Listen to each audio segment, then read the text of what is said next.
It's time for MacBreak Weekly, the last show of 2016. Andy Iannacco, Rene, Ritchie, and Alex Lindsay are here. Tim Cook talked to Apple employees, actually typed to Apple employees, and we'll take a look at what he said, what he implied. Is Pokemon Go coming to the Apple Watch or not? Rene Ritchie has a scoop and a whole lot more. It's coming up next on MacBreak Weekly. Netcasts you love. From people you trust. This is Twit.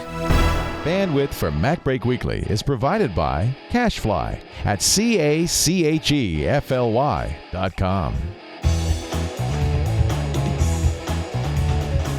This is MacBreak Weekly, episode 538, recorded Tuesday, December 20th, 2016. Hashtag Make Apple Great Again. MacBreak Weekly is brought to you by Away Luggage. Away makes first-class luggage at coach prices that allow you to charge your phone on the go. For $20 off your order, go to awaytravel.com/MacBreak and use the promo code MacBreak at checkout. And by Pearl Auto. Pearl Auto makes Rear Vision, a set of wireless backup cameras for your car that fit around your license plate and sync with your smartphone. To get $50 off your Rear Vision, go to pearlauto.com/twit.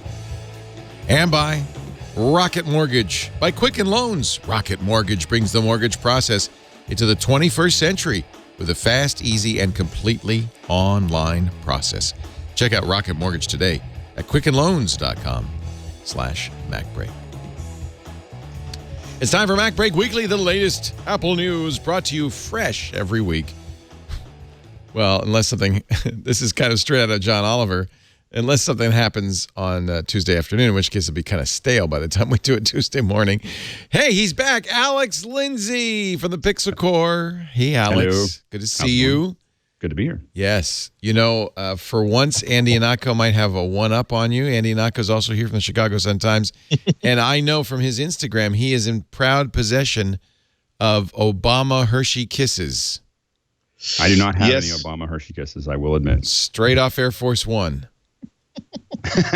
I will say that they are like Schrodinger's Hershey's Kisses, because I don't think many people who've actually opened these up, I think that they're like, okay, I've got to get this beautiful box like with Obama's signature on it and the presidential seal. Like, I can buy Hershey's Kisses at the airport. So I think my theory A is that they're actually made out of wax to make them stable for 100 years. Or second, as a joke, they put a little coupon that says this coupon is good for one presidential pardon for any crime below murder. Ooh. Knowing that in 8 years, no one has ever found it and then actually cashed it. There could be a golden ticket in there. You do say in your Instagram, why do they even bother? You could show this, Carson. Why do they even bother to fill these with candies? Because you're right. No one is going to open that. You're going to want that pristine. That's a collector's item. Imagine 100 years from now.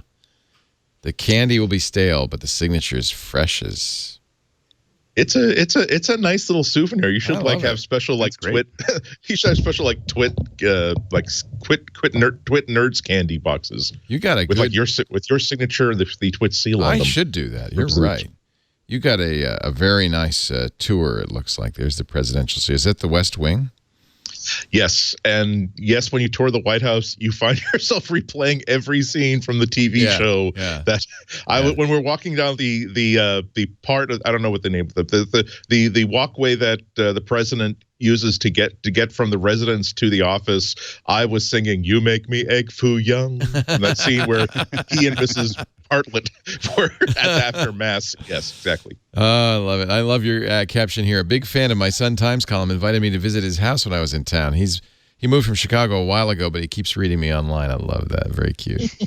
Also here, Rene Ritchie of imore.com, and he looks like he's bundled up for a typical Montreal winter. Wow. Oh. It's the first cold of the year, Leo, because you're not prepared. By February, this will be fine. But right now, those Arctic winds, they sting.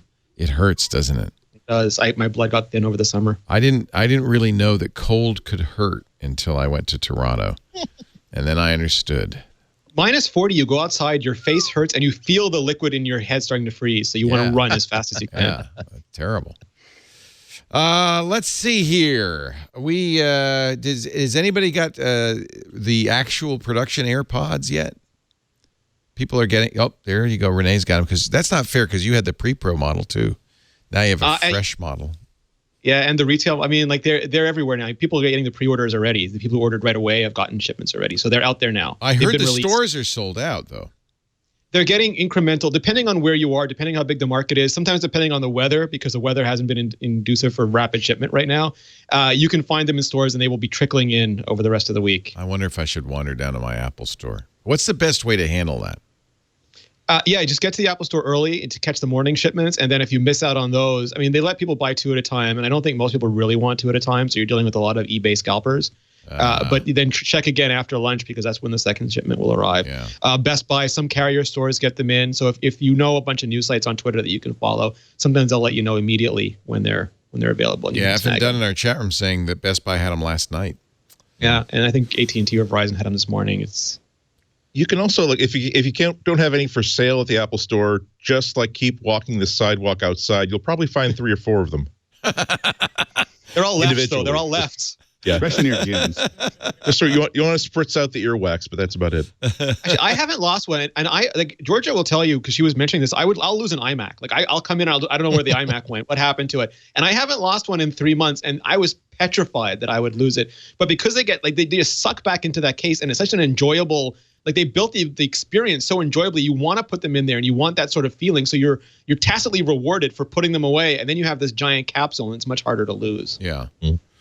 I'm more worried about I wear like a really thick scarf like in the winter, and sometimes like when it's super super cold, like I will just say I need this as my titanium against death, and I'm worried about like brushing against like the dangly part of the headphone and being knocked off like when I'm paused or something.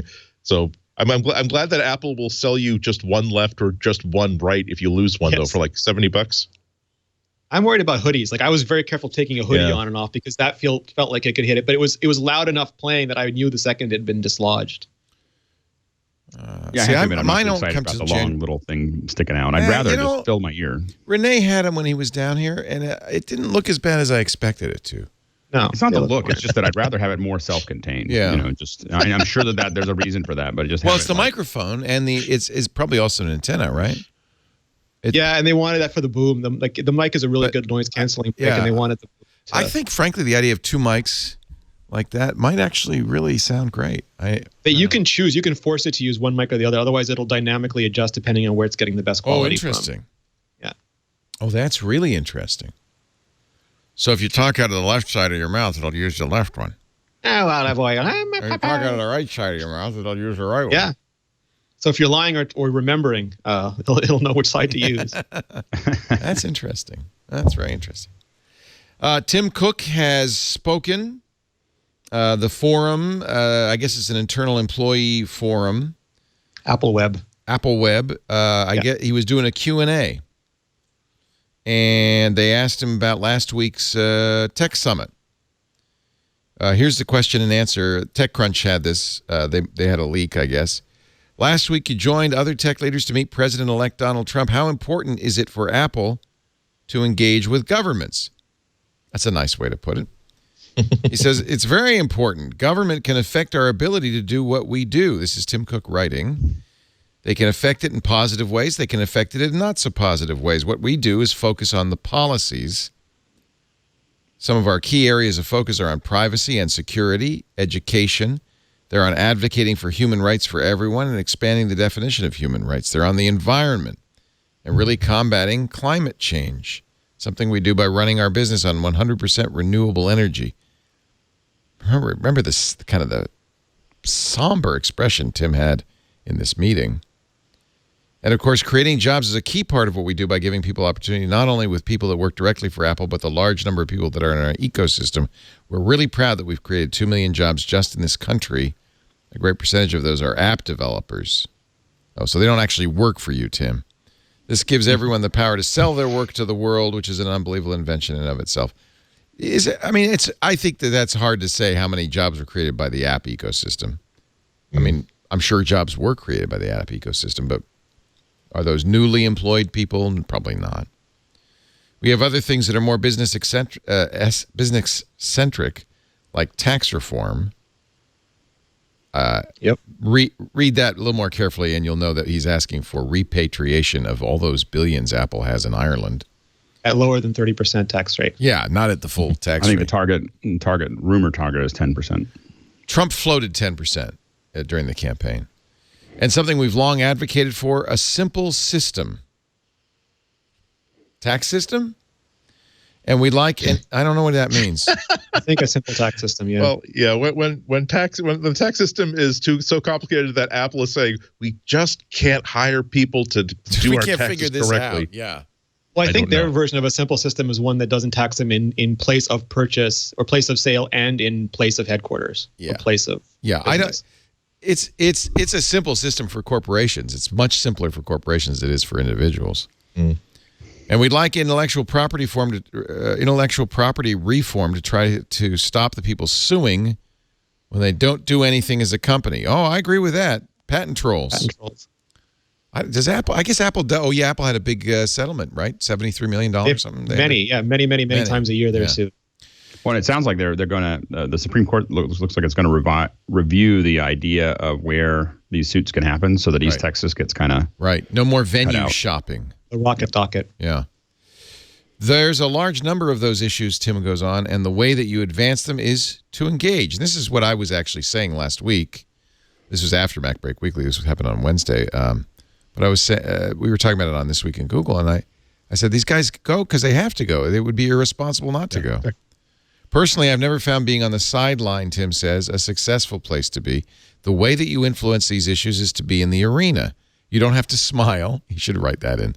You don't have to smile or be happy, but you got to go. You got to participate. So whether it's in this country or in the European Union or in China or South America, we engage. And we engage when we agree, and we engage when we disagree. I think it's very important to do that because you don't change things by just yelling. You change things by showing everyone why your way is the best. In many ways, it's a debate of ideas.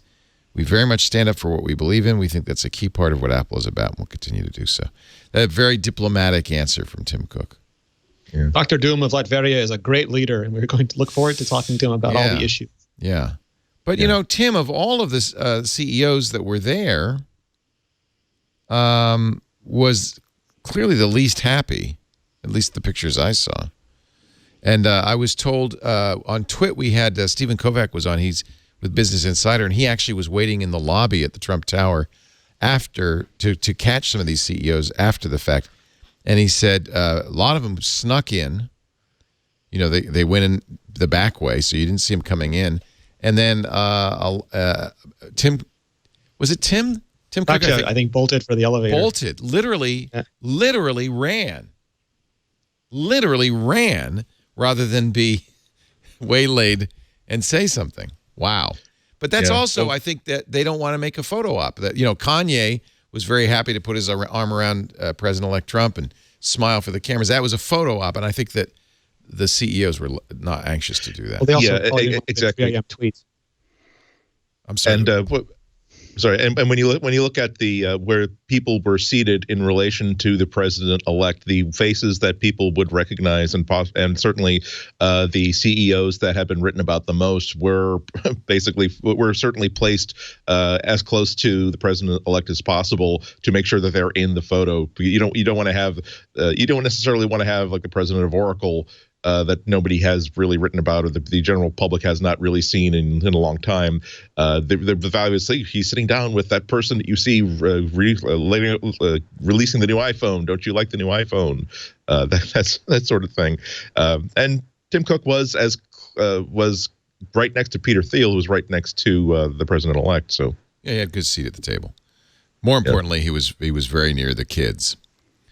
Well, I think that regardless of what people think about... And somebody in the chat room said, the reason Tim was running is he had a taco bowl earlier from the Trump grill.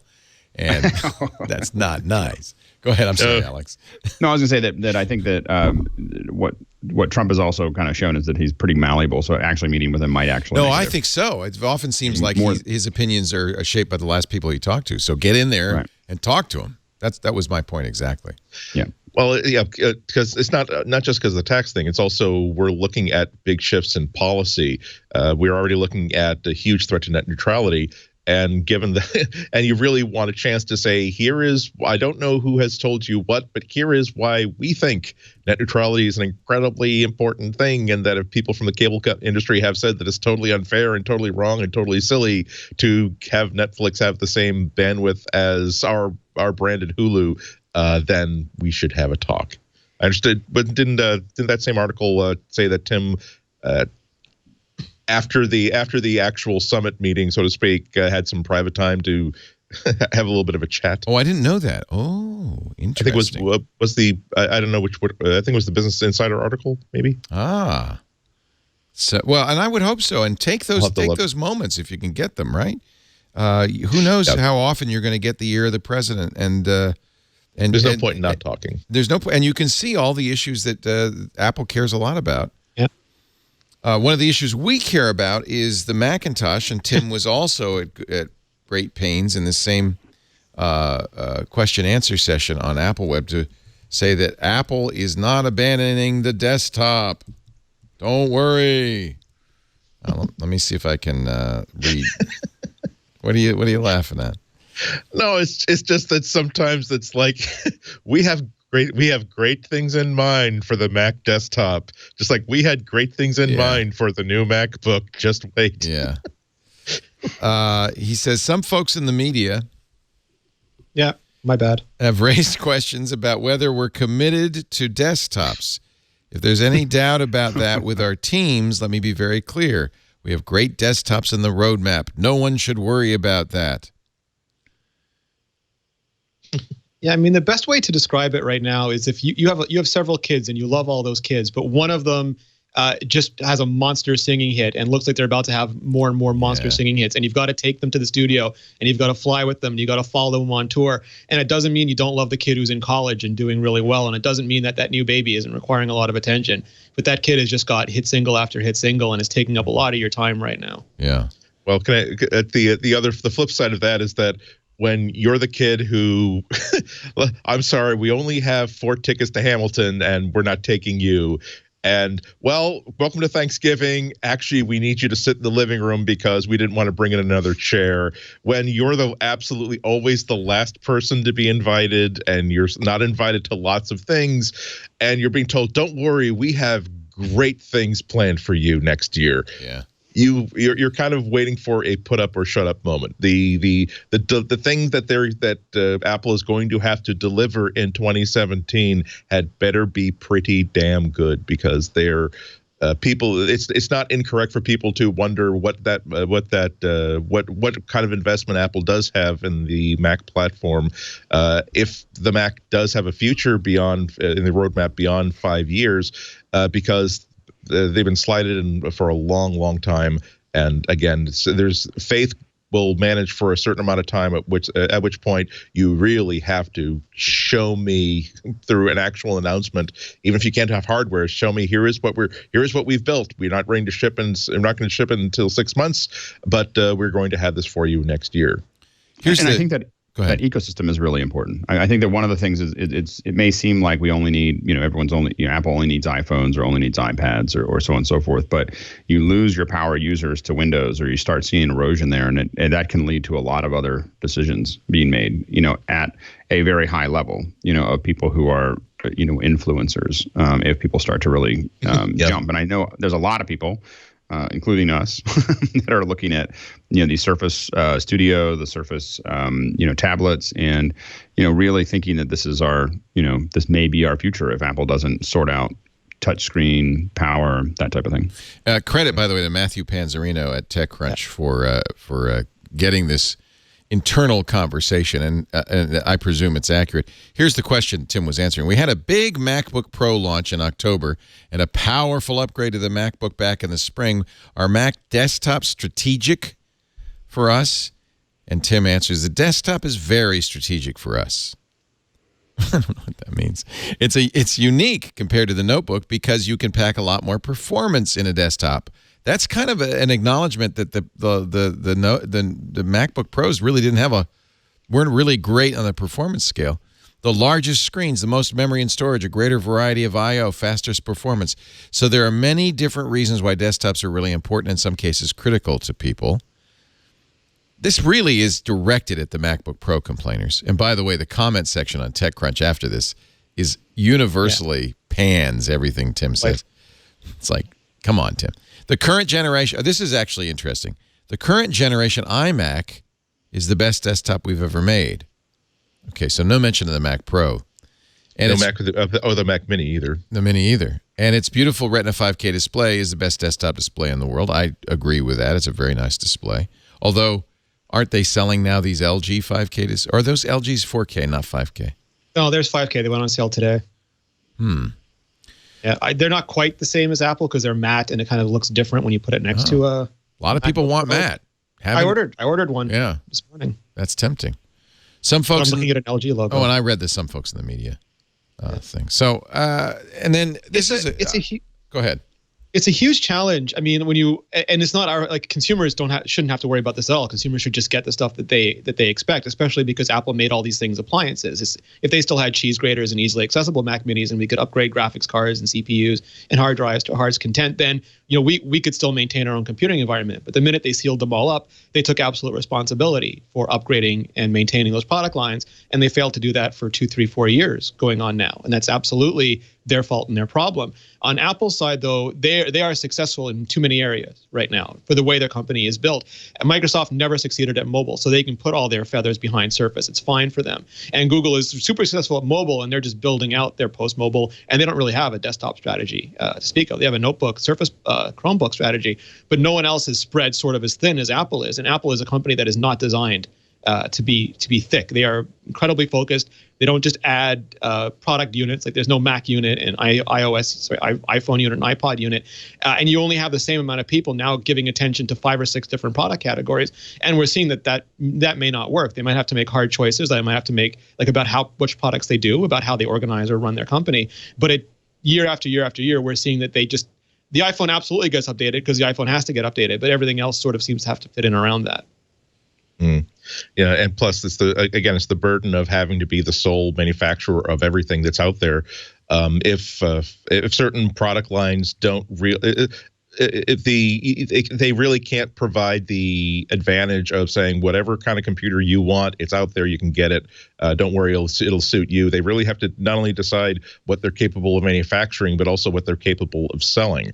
So and frankly, it's time to ask the question if being a hardware first, hardware primary company is going to keep on working for the foreseeable future, or if there is going to have to be sort of an just like on the carton of eggs, best if used by X date for the strategy of we're making money on selling hardware, which is certainly lends credence to the idea that Apple really, really, really, really wants to get into services, stuff where all they have to do is sell electrons and they don't have to maintain supply lines, and you can always manufacture. Well, you can't manufacture more electrons. You can convert matter into electrons, with disastrous results sometimes, but it's a lot easier than manufacturing, making sure you're manufacturing every iPhone and every Mac for everybody who ever wants that sort of stuff anywhere in the world.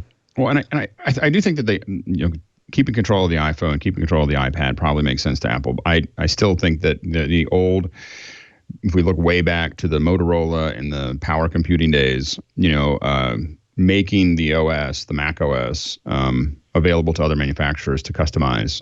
I think it's such a small part of their income now. It's something that they might be able to experiment with. Obviously, it's very unlikely, probably 10% or less.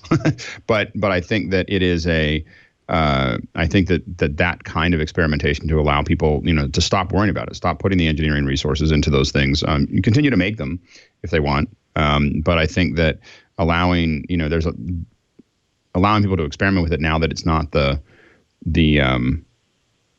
golden calf, the golden calf, so to speak, or whatever. It's not the golden egg.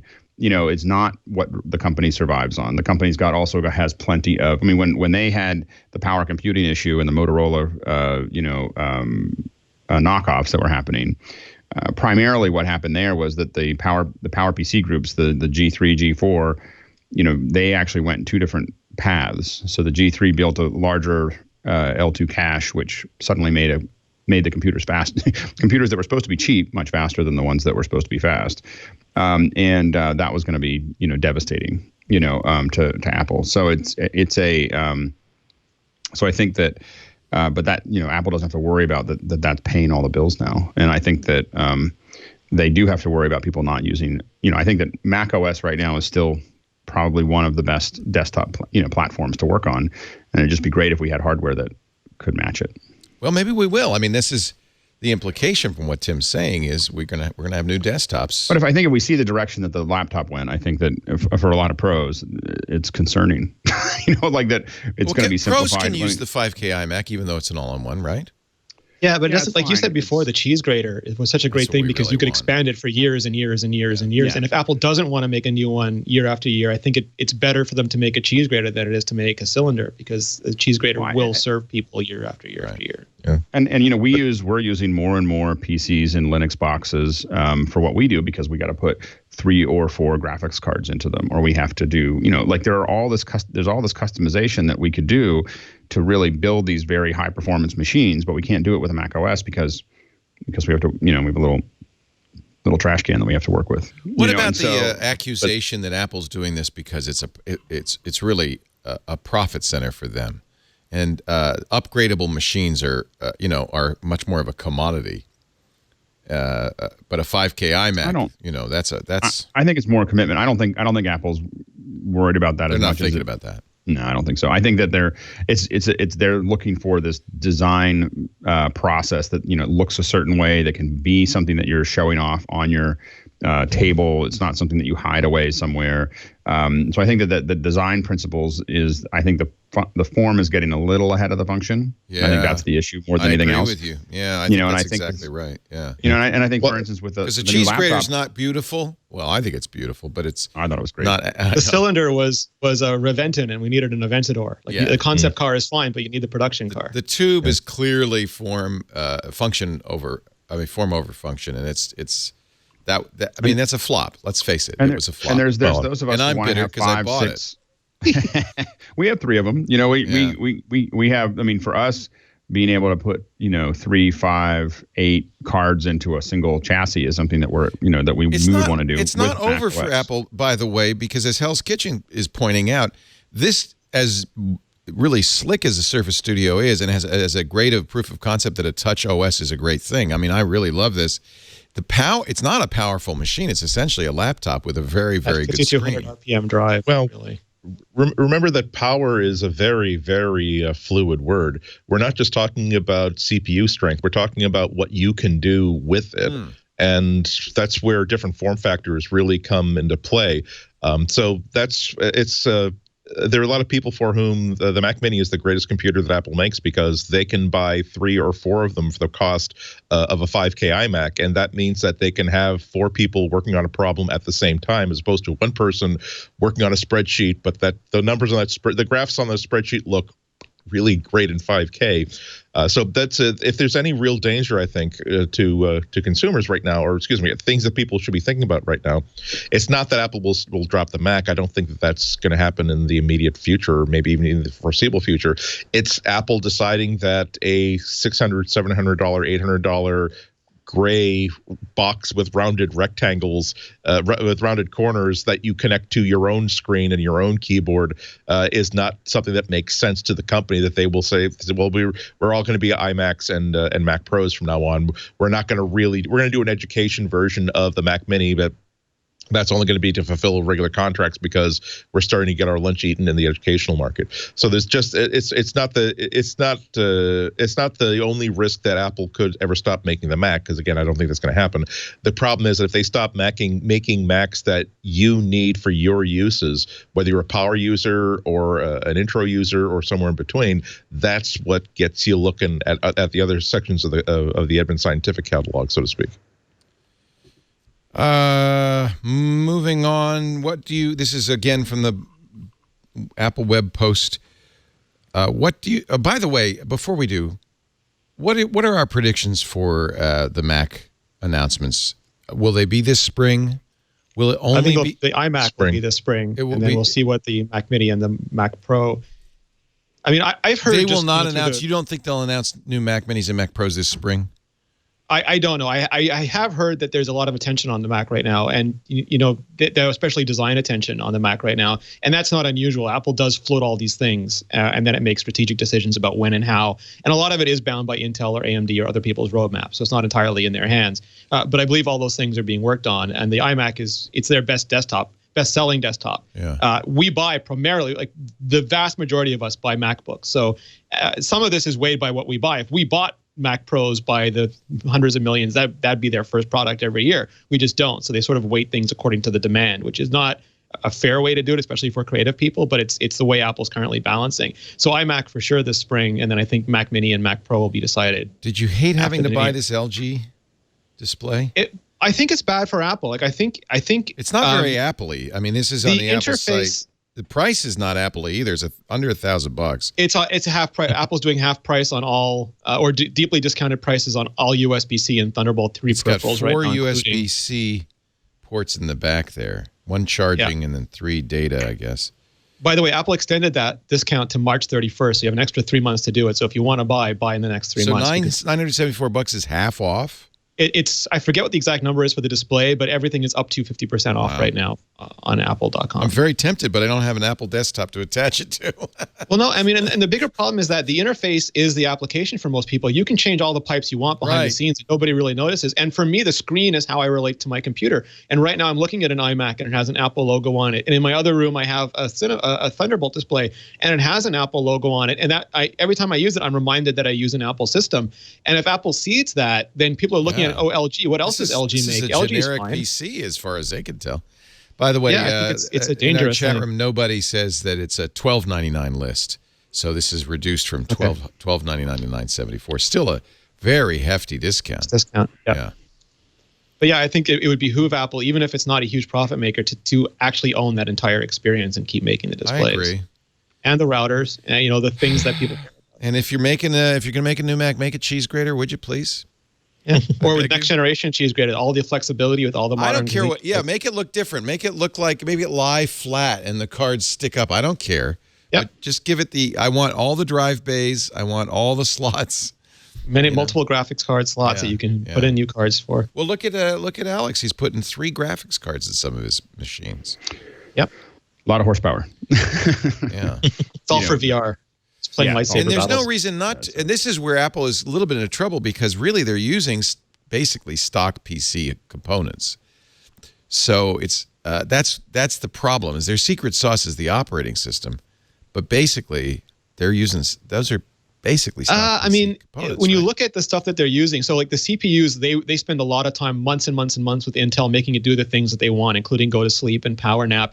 The storage controllers, their own. But they're doing that in Mac OS. They're not changed. They're not buying a different CPU than I would buy at Dell. They're at Intel working with them on the CPU, and their storage controller is custom, and a lot like they're fusing a lot of things on the motherboard in ways that they want to do it, and they're designing a lot of their own stuff. So no other company, unless they put in that effort, could go and assemble computers that way. They can make them chunkier or use more powerful parts, but they don't typically have they don't make their own timing controller, so they can put out a 5K display faster. That sort of thing. Okay, so they're tuning them up. Yeah, they're doing everything they can to make them more than just the sum of their parts. But the value add is much more apparent in an iMac than it is in a cheese grater. Yes, the cheese grater would be more, except they never use standard graphics cards. You had to wait for the Mac version, which was annoying. The super bummer. Yeah, please. Just use and at least make the connectors standard. I could change the firmware, make the connectors standard. And you talk to them, and it is such a low priority for any video company to make Apple graphics cards because they don't sell anywhere nearly what the PC graphics cards. So just getting time on the fab is hard. I am going to start a petition. Make Apple great again. Bring back the cheese grater. Grate. Let's start a petition. I like Change.org. Don't you like that? Leo, I love that. We're all friends here. We all love you. You can tell us honestly, is this just to launch a really successful hat line? Uh-huh. I'm going to have red hats. Make Apple great again. Hashtag really mega. Oversized baseball caps. Yeah. All I'm asking Twitter is for a custom emoji, and then I'll be happy. So I'm very curious. So when is your? It says 2 to 4 weeks on the Apple site. When does your LG display come, Rene? I chose pick up in store because I'm not sure where I'm going to be because of the holidays, but I'll pick it up on December 29th. Happy birthday, Karsten. It's what I'm going to use for MacBreak Weekly going forward. Oh man, so tempting. Yeah, it really does. It really does point out to, again, power is making sure that you've got the tools that help you to work more effectively. Yeah. For Rene, like having a 4K or 5K display is really the honey in your tea. For me, believe it or not, it's having this really good $200 ergonomic arm on my $300 Dell monitor that lets me put it absolutely wherever I want it to go. That it's a silly, simple thing, but I've become so much more productive. This desk has become now my favorite place to write, as opposed to before the days before ARM, where it was, it's on my laptop. I'll just go on the sofa, or I'll just stay in bed, or I'll just go into the kitchen. And now this is the fact that now I've got to go someplace and put on shoes and pants has had this knock-on effect. So that's why diversity of hardware is really a big issue. Yeah. Yeah, it seems like writer Rene is super happy with a 9.7-inch iPad Pro and the keyboard, where editorial Rene has all these metrics filling up the screen real time all day. And then Micah Sargent, one of our staff, is like, he just wants it because it'll have 4K video in the middle and room for all the toolbars on the outside of it, so he can edit, without having to worry. Yeah, it's a lot. It's paying. I mean, we have a lot of 4K monitors. I think most of ours are now Asus. I think Asus or Acer. I have to look back. I think it's Asus though. I think it's the Asus is the PQ. They're now getting to be like $350 or something like that. And so we buy them like chiclets. You know, and you just it's like there's just lots of them, and because we build arrays with them. Like six, like 3 across and 3 down and that kind of things, where we have lots of information if we're doing a whole bunch of streams.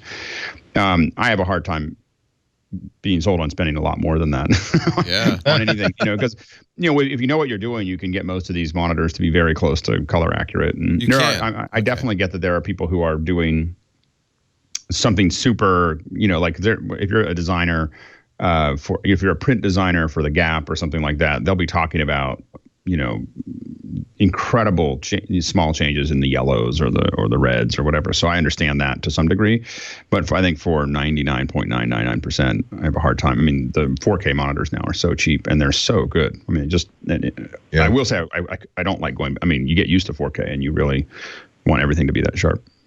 Yeah, I love the fact that this is where, like, when Apple or anybody releases a new computer or new laptop, and they say, "Oh God, you can attach 6 displays to it. Why would you want to have 6 displays?"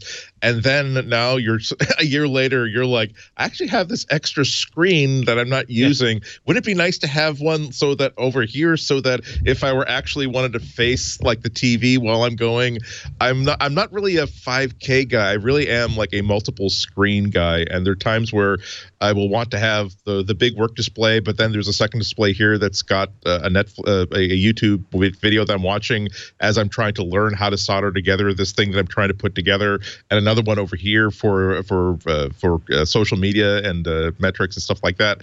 It's I'd actually be interested in the demographics and the sort of like professions that are multiple screen people versus one big. Well, Obama. This is the one I have. Can't turn you got to get this, Andy. This is the Dell 43-inch. Ooh. Where is that, John? By the way, does Father Robert co-opt it? I think. Does he still have it? Yeah. So these are 4 1080p screens. It has inputs, so you could have 4 different inputs into there. Mm-hmm. I want that in my office. The day trader version. I saw that at CES there was a company that had it might have been Samsung, who was trying to at least demonstrate the curved display, where it was designed to be, again, like 3 or 4 screens, 1, 2, 3, 4.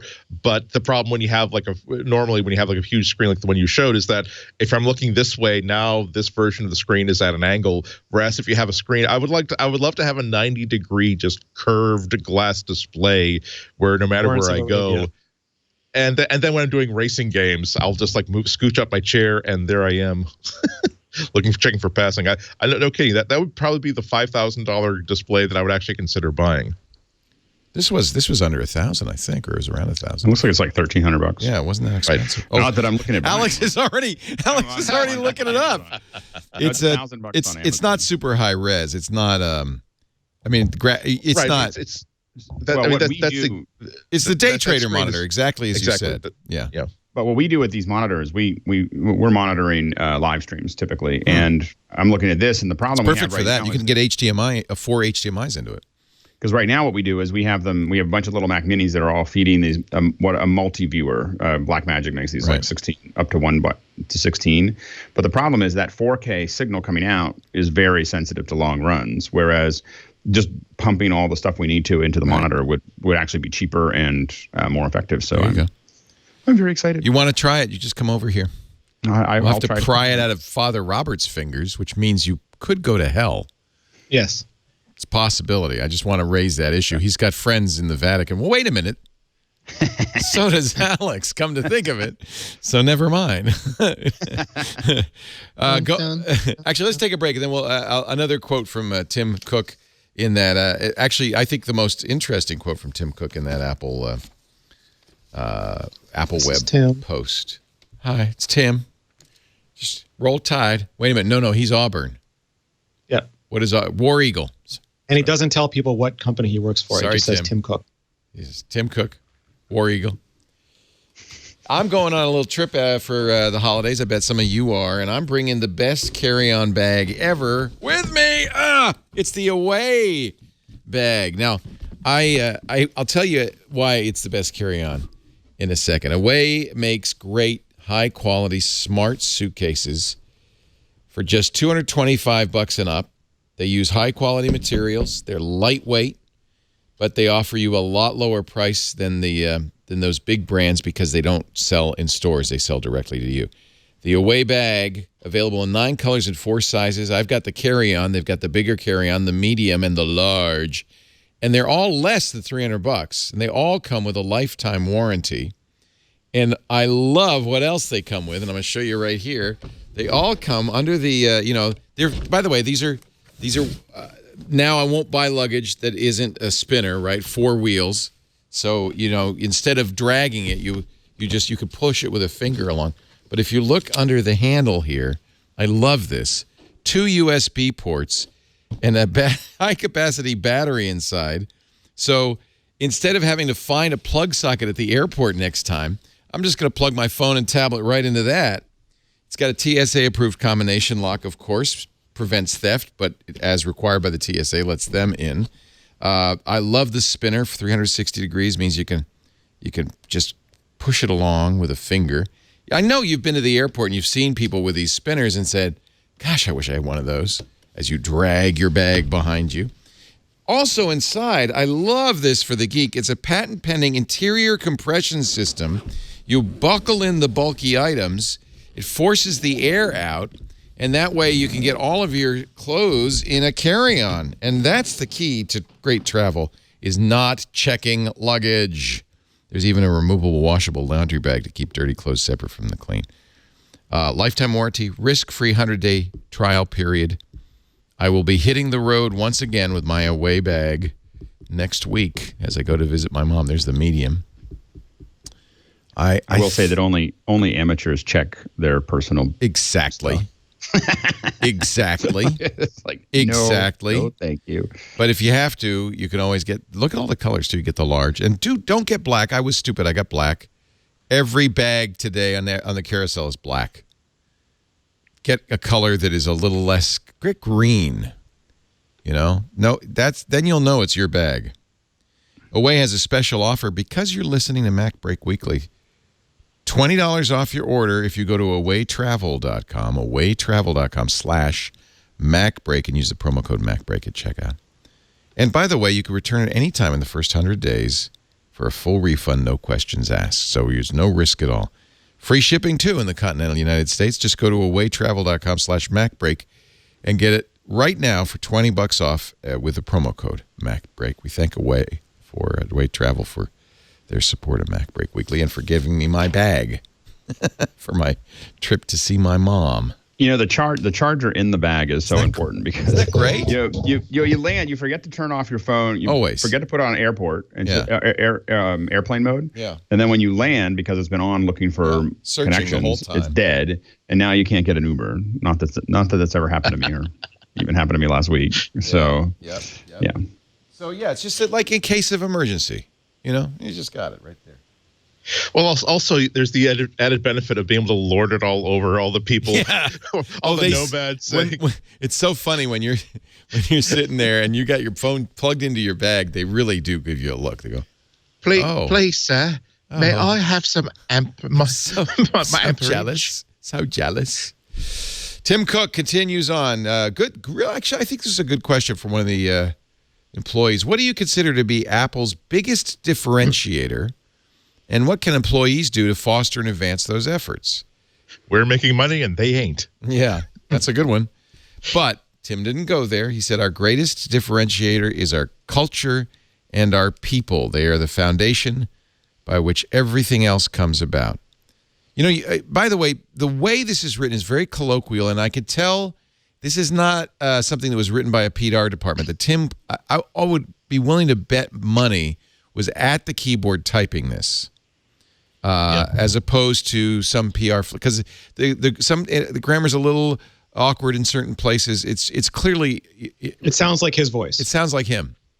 For me, it's not the grammar. It's the short, effective sentences. Yeah. There isn't a lot of color to it. It's always it's just this sentence. I don't mean to be diagramming his sentences, but they are the foundation by which everything else comes about. Would not be written in a press release. I could tell you right now. That's a little awkward. But that's fine. I want it to be awkward because it means he wrote it. Without great people and a great environment that people can live in, we wouldn't have intellectual property. And again, you probably wouldn't write, we wouldn't have intellectual property. But I understand what he's saying, but right. We wouldn't have the best products. We wouldn't have the inventions or features I mentioned earlier. I think it's that change the world attitude and boldness that's deeply embedded in our culture, that good isn't good enough. All of this is fuel for everything else we do from a strategic point of view. We can also focus on things where software, hardware, and services all come together and bring out the magic that only Apple can. Okay, that's a little bit of a bring out the magic's a little. There's also no Oxford comma there. It's very bizarre. Right. Actually, software, hardware, comma. You can't actually diagram the sentence. I know. Do you know how to diagram sentences? No, but you come on over and you could do it for me. I know. Let's go to the telestrator. But it's War Eagle, so you can have the quarterback sack the comma. War There's not a seat in here. Eagle. This is why you need touch screen, Tim. Apple, or pencil support. Imagine no touch screen. That's why it's not about artists. It's about teachers. It's about people working in corporate. It's about all of those things, being able to do exactly what you're doing there. Yeah, that's our secret sauce. He says it shows up in a lot of different places, and it's something that we look for in new employees. That is what? What are they looking for in new employees? The ability to pull the string. Focus on things where software, hardware, and services come together and bring out the magic that only Apple can. You can rarely see precise... I really like this paragraph. You can rarely see precisely where you want to go from the beginning. Isn't that true, right?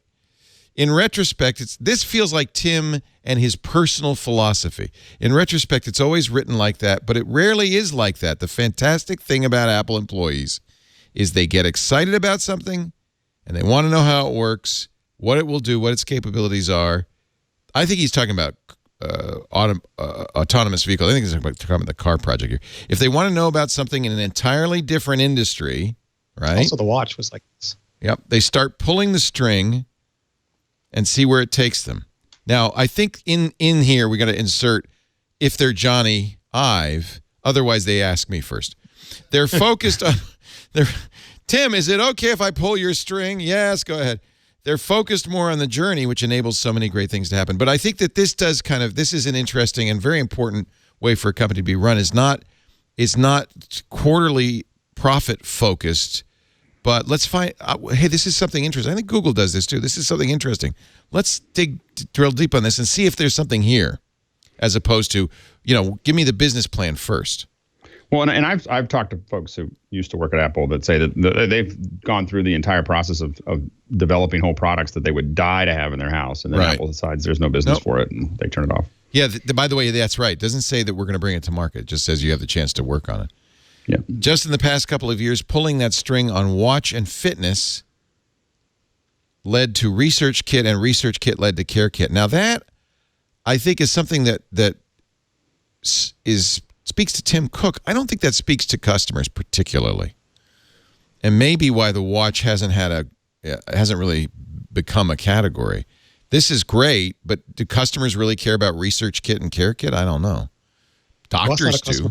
Yeah, that's sort of where he doesn't care about the ROI point of view. That's making the world a better place. We've got a ton of things on our roadmap that I can't talk about, but I'm incredibly excited about that are the result of pulling that string. Okay, you could drop the metaphor now. And not being bound by the box. Oh, okay, don't drop it yet. No, it's the string that the keeps string the is box bounding the tied box. together. So when you pull the screen, it unties the box. I get it. It's a string that's tying the box together. I get it. So many people. Oh, by the way, I was in the room where Leo would have done the big block of cheese. Were you really? You were in the big block of cheese room? And of course, I was telling the two people I was with. There was a big block of cheese that was available for everybody. And then I had to say, I promise it's the last one of those I'm going to do. I'm sorry. Predator projection. It's a sickness. It's a big. What kind of cheese? Swiss? American. We with so many things. But I do think I'm glad you called out Research Kit and Health Kit and Care Kit. I think those are there. It's if it's hard for me to sometimes see evidence of we're here to make things that change the world statement of their commitment to that. That's totally taken care of by Health Kit. This is no small undertaking. Yes, there's a good business potential business model for it, but this is the sort of stuff that saves lives and improves daily life. Right. So that's the point. I think it's the most important thing that Apple's doing right now. Yeah. I'll erase this box with this string on it. It's a bad idea. What, is an eraser on your pen? Oh my God. Plus, honestly, I think with the Patriots blocking, I really don't think that your screenplay is going to work. Pac-Man. especially with Gronk out for the next 7 weeks. I mean, boom! Just keep him healthy. Boom! You got your front line here. You go boom! You sack the quarterback and you sack his family. With so many things that we've done, we don't do it because there's a return. And return. And return on investment. We don't do it because we know exactly how we're going to use it. It's like that. That proves to me Tim wrote this, right? Like with his own little pinkies. We do it because it's clear, it's interesting, and it might lead somewhere. I like that a lot. A lot of time it doesn't. But many times it leads us somewhere where we had no idea in the beginning. Tim definitely wrote this paragraph. It's a mess. All right, but let me erase all that stuff. All right. Anyway, it's nice to... That's why Tim doesn't want to do a touchscreen Mac. You'll just use it to make fun of his writing. I have to say, Tim, don't you want to do that, Tim? Don't you want to do it like that? Come on, Tim. He's doing it on his 30-inch iPad. Yes, that's true. He probably has a 30-inch iPad, doesn't he? This is a 28-inch iPad, really, in some ways.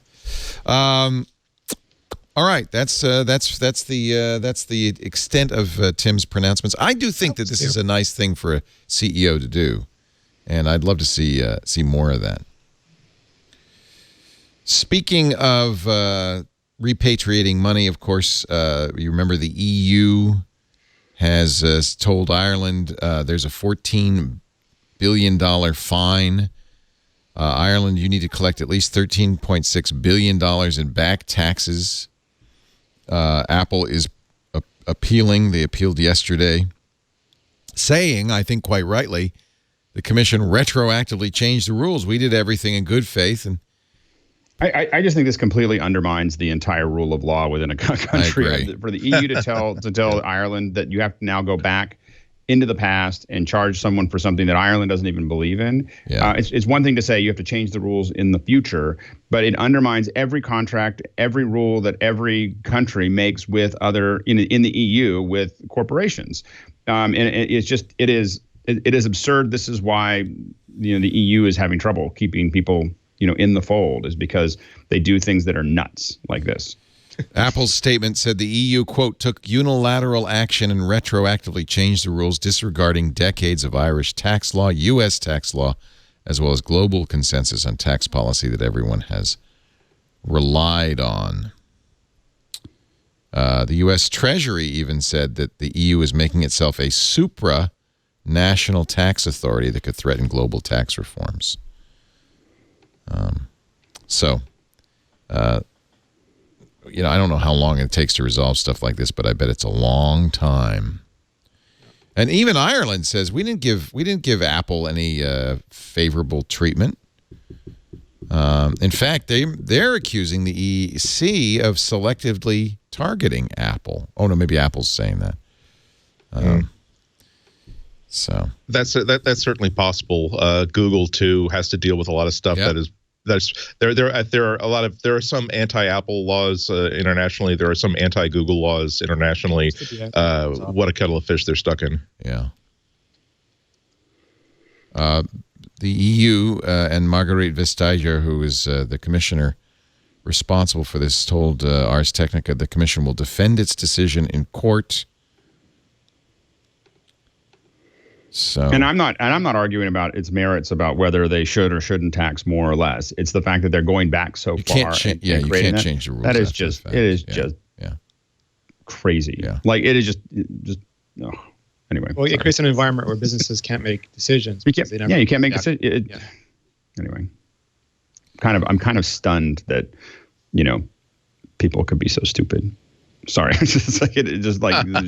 like people of authority could be just absolutely boneheaded. I mean, it is like a new level of boneheadedness in the EU, which is hard for them to, surpass. One of their commissions insisted on destroying Internet Explorer long after Chrome and Firefox had done most of the damage already. I mean, it's not always rational.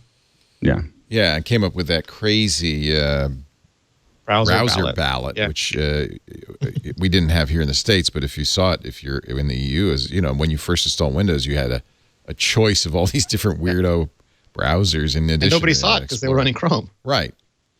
Well, and what we do see in the States all the time is the cookie banner that every European site has to put up saying, hey, we use cookies. Is that okay with you? And talk about a worthless waste of it's frustrating and time. Because it keeps coming back and it keeps coming back and it gets in the way of the coding involved, the waste of users' time, and what does it accomplish? It doesn't accomplish any. Cookies I would at least posit that it reminds people that these things exist, and if that's not necessarily a good reason to have this in total, I think it's good to remind people that, by the way, you are being observed when you are on the internet. Maybe you should at least be aware of this. From January 1st to January 2nd once a year, and then cookies are just persistent state. It's not. It's like the website saving the page you were on, or the product you bought, or your password, your login status. Yeah, I don't. That's one application of of cookies. But whatever the application you use, you still have to put this warning up, and I think it scares people unnecessarily. I don't buy it. I don't frankly buy that cookies are that big a problem. Well, cookies aren't that big a problem, but tracking is a big problem. Let me refine what I was about to say. I don't think tracking is a problem. I think that not being aware that tracking exists is a problem. I'd agree with that. And that's when, I'm not saying that it's important that we have these cookie warnings up there, but I can see at least one upside to it. That by the way, how do you think a website preserves the fact that you have checked and dismissed the cookie warning? With a cookie. And most of the tracking is done with JavaScript and iframes. Tracking doesn't use cookies anymore. Yeah. It's just, and there's you want to have fun on the web? Turn off all cookies and see how exciting the internet can be. Every time you get to a page, it's like the first time you ever saw it. It's like it gives the web Alzheimer's. Who are you? Hi, nice to see you. Did you ever been here before? Proceed to checkout. Your card is empty. Are you my son? Checkout. Your card is empty. Yeah. You couldn't have a shopping cart without it. Here's a much better deal on airline flights because we don't know that you're willing to pay more. Okay, Andy. All right. Okay. Mark Gurman How Apple alienated Mac loyalists. Even Mark's turning on Apple. Inside the company, the once iconic computer is getting far less attention than it once did. I'm guessing Tim was responding to this. This came out December 20th, though. So what is that? Was that today or yesterday? Yeah, I think Tim did his thing. Before then? Before. Okay. Mark does talk about different options that Apple considered, including a gold MacBook Pro. That would have been nice. The company tried to create a longer-lasting battery for the MacBook Pro. They wanted to use higher capacity battery packs shaped to the inside of the laptop. The design would have boosted battery life. In the run-up to the MacBook Pro's planned debut this year, the new battery failed a key test. According to a person familiar with the situation, rather than delay the launch and risk missing crucial holiday shopping season, Apple decided to revert to an older design. You know, probably after the Note 8, the Note 7 debacle, Apple was probably trying to... Well, and it's also, I mean, MacBook Pro is not the holiday shopping. Like, there's pent-up demand for that product whenever you release it. The holiday shopping is usually the cheaper end MacBooks. But read on, because it says the change required roping in engineers from other teams to finish the job, meaning work on other Macs languished. The new laptop didn't represent a game-changing leap in battery performance, and a software bug misrepresented the hours of power remaining. They fixed that in 10.2.2 by removing the information about how many hours. I mean, like, that wasn't unique to the MacBook Pro. That utility has been in need of... People have been trying to get the utility fixed for years, and this just got it the attention it needed. In another sign the company's prioritized the iPhone, Mark Gurman continues, Apple reorganized its software engineering department, so there's no longer, this really makes me sad, a dedicated Mac operating system team. There's just one team, and most of them are iOS first, giving people working on the iPhone and the iPad more power. That explains where Sal went, Sal Seguin. I'm sure he was on that Mac team. There's no Automator or Apple script on iOS, is there? Nope. Nope. Anyway, this is kind of confirms what we suspected, I think. When the company was developing the first 12-inch MacBook, Apple tested two primary prototypes. One known internally as Stealth Fighter was lighter. A second, slightly less ambitious design known as Stealth Bomber was heavier. As you know, we got the lighter model. But with engineers developing... It might have been called MacBook Stealth. That was one of the names they were testing. MacBook Stealth. I like it. Yeah. But with engineers developing and testing two competing concepts, they had less time to figure out how to cram all the electronics into a thin slab of aluminum. And as a result, they shipped as much as a year late, or months late anyway, in 2015. For the 2016 MacBook update, some Apple engineers wanted to add Touch ID. Would have been nice. A second port, which we've all asked for. Instead, we got rose gold. Anyway, this is actually a depressing article. I'm not going to read anymore because this is the new Happy MacBreak Weekly. So, I mean, Mark has excellent sources of information, but what you do with that information, like, different people will draw different conclusions from it. And Mark paints a picture that's absolutely supported by his data, but it's also different than some of the other conclusions. There's interpretation involved, you're saying. Yes. And again, I've heard that there's quite a lot of attention on Mac and Mac design and stuff lately. Yeah. And some of these decisions are, like, the timing is right about the holidays, but also if Apple delayed the MacBook Pro to the spring, they have to deal with everyone saying, oh, there was no MacBook Pro released in 20. Right. Like, all of these are judgment calls that when you're running a product decision, you have to make. You have to balance. He does talk about the Mac Pro, the tube, and says that it was darn difficult to make. And then for political reasons, they decided to make it in America, in Texas. And 3 years on, some Apple engineers have raised the possibility of moving it back to Asia, where it would be cheaper. And frankly, the skill set would be there to make a product as complicated with as much sophisticated machining and materials work. But I have a feeling that with our new president, that would be even more difficult politically, right? It would be a firecracker. Yeah. I mean, that would give, I could see the tweets already. Apple moves jobs out of America. Yeah. Should be going the other direction. Yeah. Well, they're very good.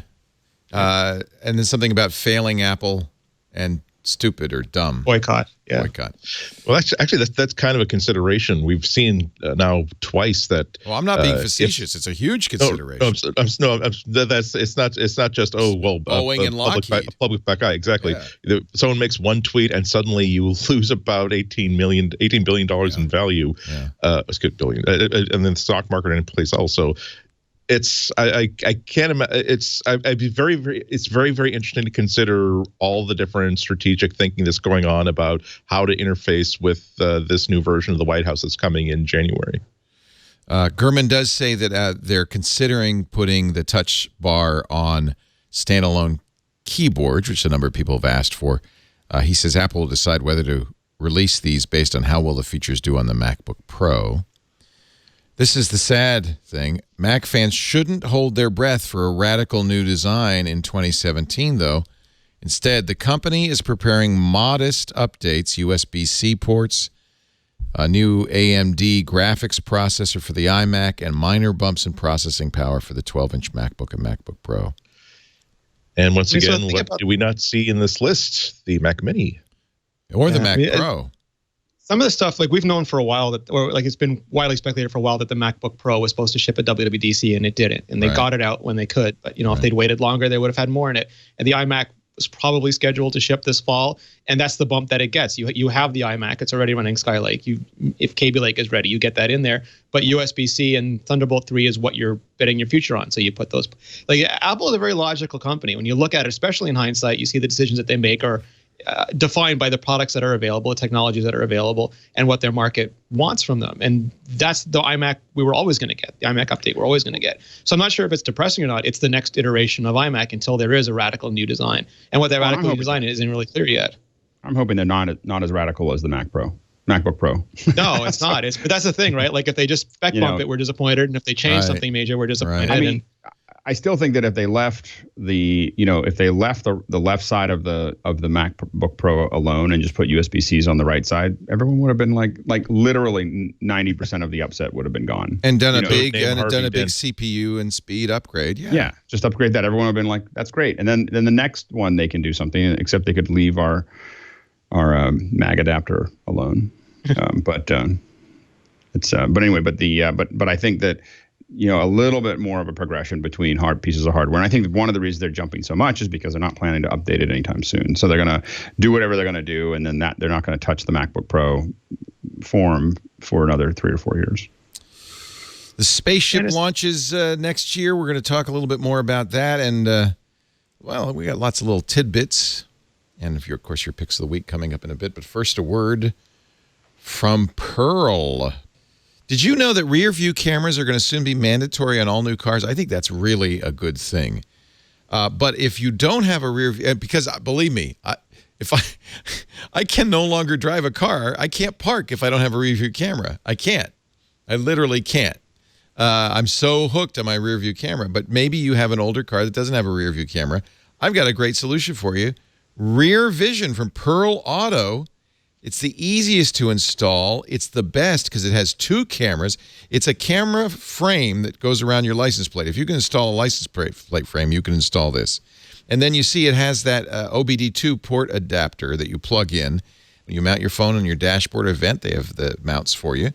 Put the Pearl app on your iOS device or your Android device. And now you're going to get 2 HD cameras, review cameras, including audio and visual alerts to help you drive. There's one that you can see directly what's behind you, and then there's a wide-angle one that lets you effectively see around corners. Now, every time, we live in Petaluma, a lot of people with pickup trucks and SUVs, a lot of soccer moms. Whenever I park, I can't see oncoming traffic. I can't. And I'm a little gun-shy because I've been hit by cars pulling out from blind parking spaces. So this is so awesome to be able to look at your rear view and see cars coming, basically see around corners. Night vision as well as day vision. The camera frame is solar powered, so you don't have to do anything to wire it for power. It gets its power from the sun. Bluetooth, again, to your phone, and that's great. Tony installed it. Tony has an older BMW, beautiful BMW. He's tricked it out beautifully, Hachini. But he didn't have a rear view camera. 10 minutes he had it set up and loves it, and uses the magnetic. There's a couple of different ways you can mount it, but he used the magnetic vent mount. Has a pivot ball joint and basically holds your rear view right there where it would be on a car equipped with rear view. And we've got a special deal. Of course, we always try to negotiate these deals with the advertisers here. $50 off at pearlauto.com/twit. This would be a really good gift for a teen. You know, often we give teens the hand-me-down cars, the cars without the rear view camera. Who needs a rear view camera more than a teen? I can tell you right now, it'll save you money in the long run. Trust me. It's very, very clever. Very good. pearlauto.com/twit. pearlauto.com/twit for $50 off. Good holiday gift. This is a very expensive show for me. I just want to say. I know. It always is. I almost always buy your guys' picks. Right. But I needed a new bag. I needed a backup camera. We pick our advertisers carefully. I know. But don't listen to the next ad because then you'll be buying a new house. I am buying a new house. Then listen to the next ad. Yeah, there we go. All right. I'm really disappointed by this, but it's not the end of the world. But a Florida court has now ruled that we always thought that a password in your mind was protected by the unlawful right, the right against unlawful search and seizure. But a court in Florida says that investigators can compel a suspect to reveal his iPhone passcode. Guy was, creep. I don't think it's germane to the issue. I mean, he's a creep. He was doing upskirt photos with his iPhone. In the past, most courts have ruled that a fingerprint can be compelled, but because you have a right not to testify against yourself, it's not unlawful search or seizure, it's a right to not self-incriminate. You should not be compelled to give up a password. That would be self-incrimination. But the Florida Court of Appeals 2nd District has said, nope. This is the Fifth Amendment right against self-incrimination, not the Fourth Amendment. I always get that wrong. Judge Black referred to a famous Supreme Court decision, Doe versus U.S. 1988, in which Supreme Court Justice Paul Stevens wrote that a defendant could be made to surrender a key to a strongbox containing incriminating documents, because it's physical, but could not be compelled to reveal the combination of a wall safe. This was a hypothetical on the part of Justice Stevens. Judge Black kind of dissented. We question whether identifying the key which will open the strongbox, such that the key is surrendered, is in fact distinct from telling an officer the combination to the safe. In other words, he disagreed with the Supreme Court. More importantly, we question the continuing viability of any distinction, and this is the key here, as technology advances. So he's saying, in effect, hey, since 1988, technology has changed, and so we don't think that the Fifth Amendment protects you against giving up your password. EFF disagreed. I think they got it wrong, said Mark Rummold, a staff attorney. It's not the first time it's come up in courts. I think other courts have done a better job of evaluating the Fifth Amendment and the constitutional rights that are at stake. And I think this one will probably go all the way to the Supreme Court. I hope so. Yeah. And I think that the current makeup, I think, would probably turn it down, depending on what the issue really is. It's to prevent the state from doing, essentially torturing you, getting confessions out of you, in also, that you have the right not to self-incriminate. I think that one thing that Apple should add is a feature called an auto kill that is basically another code that you put in that just wipes the phone out. Wow. I think but then you could be held in contempt. I don't know if that would necessarily. No, I'm not saying you would do it now. I don't think you would do it now, but I think that, like, for instance, if you're in a situation where, and there's a variety of situations, there's a variety. There's companies, for instance, that when you leave the United States, if they take your laptop away from you, you need to, the company policy is to never take it back. So if they take it out of your site, if they touch it, open it, start typing on it, they literally don't want the computer back. So you upload everything to the cloud. You typically make sure you don't have anything on it that's sensitive. You write it out with zeros, and then you basically, if everything goes fine, then you have your computer. But if TSA or a foreign group takes it away from you, you immediately you just say you don't want it back. And because they're these are obviously technology companies that are very concerned about espionage, and so the other side of that is if you're in a situation where you could feel like you're in a position that you're going to be in trouble, you could literally just, type in a code and it just wipes it out. There's not a lot of work to be done to reset the camera, reset it. Yeah. And it's not just for criminals; it's for people protecting themselves from the government. I'm siding with the EFF on this. Partly because it's you get the precedent by saying, well, this person has the most let's not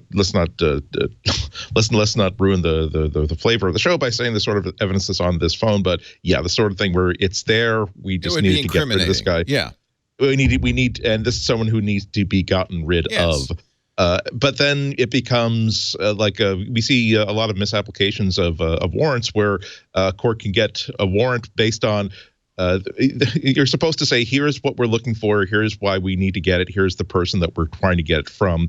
And we've had situations where a warrant has been issued. We will be able to tell you exactly why we needed this warrant once we see what we get from after executing this warrant. We've had warrants that have been executed on a house, so that anybody who happens to be inside the house has to turn over their phones and collect evidence that way.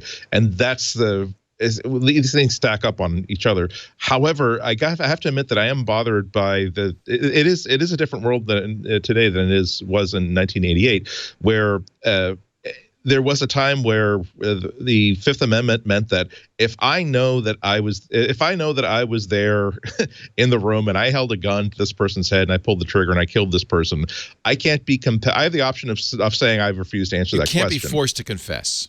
But also you can't be forced to perjure yourself by. Right. But you can't put someone in a situation where you will get a conviction based on that kind of trickery. This is different though, where it's like if I keep all of my stuff on my phone and on my computer, imagine the password interferes with the ability to collect evidence of any kind, because essentially it's absolutely unobtainable by any means. Remember that the difference between getting the combination to the safe and getting a key to the safe is that do I compel you to give me the key, in which I put the key in the lock and I unlock it, or do you refuse to give me the combination, by which means we call the fire department, we get out that huge disc saw and we saw it open and we still get that evidence. That doesn't mean that I think this is a good idea. Again, I side with the AFF, but I predict that it's something that I'm going to become more bothered with as time goes by, where it's now not possible to collect evidence of any kind and investigate any crime because it's behind a password that a person has the legal right not to divulge. I just think it's the sort of thing where we've decided to be a society where we give people freedom, we give people more power than the government has over that person, and we're going to have to be okay with the idea of having fewer convictions on certain crimes. And I hope that people have the determination to say, okay, this principle is worth letting a few guilty people go free for. Although you have to consider what they're doing in the UK to solve this. They're jumping suspects to get the phone. One thing that was interesting to me, Leo, was for the first time when I flew back from Petaluma, I saw people turning off Touch ID before they went through customs. Oh, interesting. And then turning it back on afterwards. And I used to never see that, and now I've seen it a couple times. People are aware of it, yeah. And the one thing is we have legal precedent for privilege. Like there's of course legal privilege and clerical privilege, but also spousal privilege, where we've decided that the relationship between two spouses is so close that we don't want to compel testimony from one or the other. And there could be an argument made for a digital privilege, where we've decided that these devices are now digitally assisted memory, that they're the closest thing we have to extra RAM for our brains, and we're just going to declare that this is privileged information. And then you can't jump somebody for the device. It's still on the device whether they have it or not. And that's going to be a huge moral and ethical decision to make, But there will be a time when these things, and eventually we'll get to implants, where these things have such real-time private information about us that it simply cannot be treated like a normal object or a safe or anything else that we've experienced before. Yeah, and the other aspect is this is something that a lot of people in a lot of different situations in America are confronting right now. There are things that you're okay with so long as you trust the current political climate. But then you realize that, oh, well, we've been handing there are people who are in the field of immigration that have been handing information over saying, well, our policy is to try to find a way to give a undocumented whether you call it illegal immigrant or undocumented worker. I know that could be a contentious thing. I don't want to get into that. But if you turn over this information to us, we want to give you a way to become a legal resident or an acknowledged resident of the country. You moved here. You've raised kids here. Your kids are citizens. We don't want to break up families. We don't want to lose a hard worker or a hard contributing citizen. We will give you a path to that. And there are a lot of people that are now, I wish I had not given that information to local government, because that now could be handed to, here's a list of people that need to be rounded up to suite as soon as new people come into these positions. So as it becomes a thornier and thornier issue, because you don't want to be that person who says, I'm not going to I'm going to now take my iPod out of mothballs, because now whenever I enter a public place where I think there are going to be hundreds, if not thousands, of people, I want to switch off my phone but still be able to watch watch videos and listen to music and read books. But on the other hand, you don't want to be looking back 8 years to some decisions that you didn't really think about 8 years ago and realize that your life would be a lot better right now if you had been a lot more careful, a lot more suspicious and paranoid. Here we go from Wired Magazine.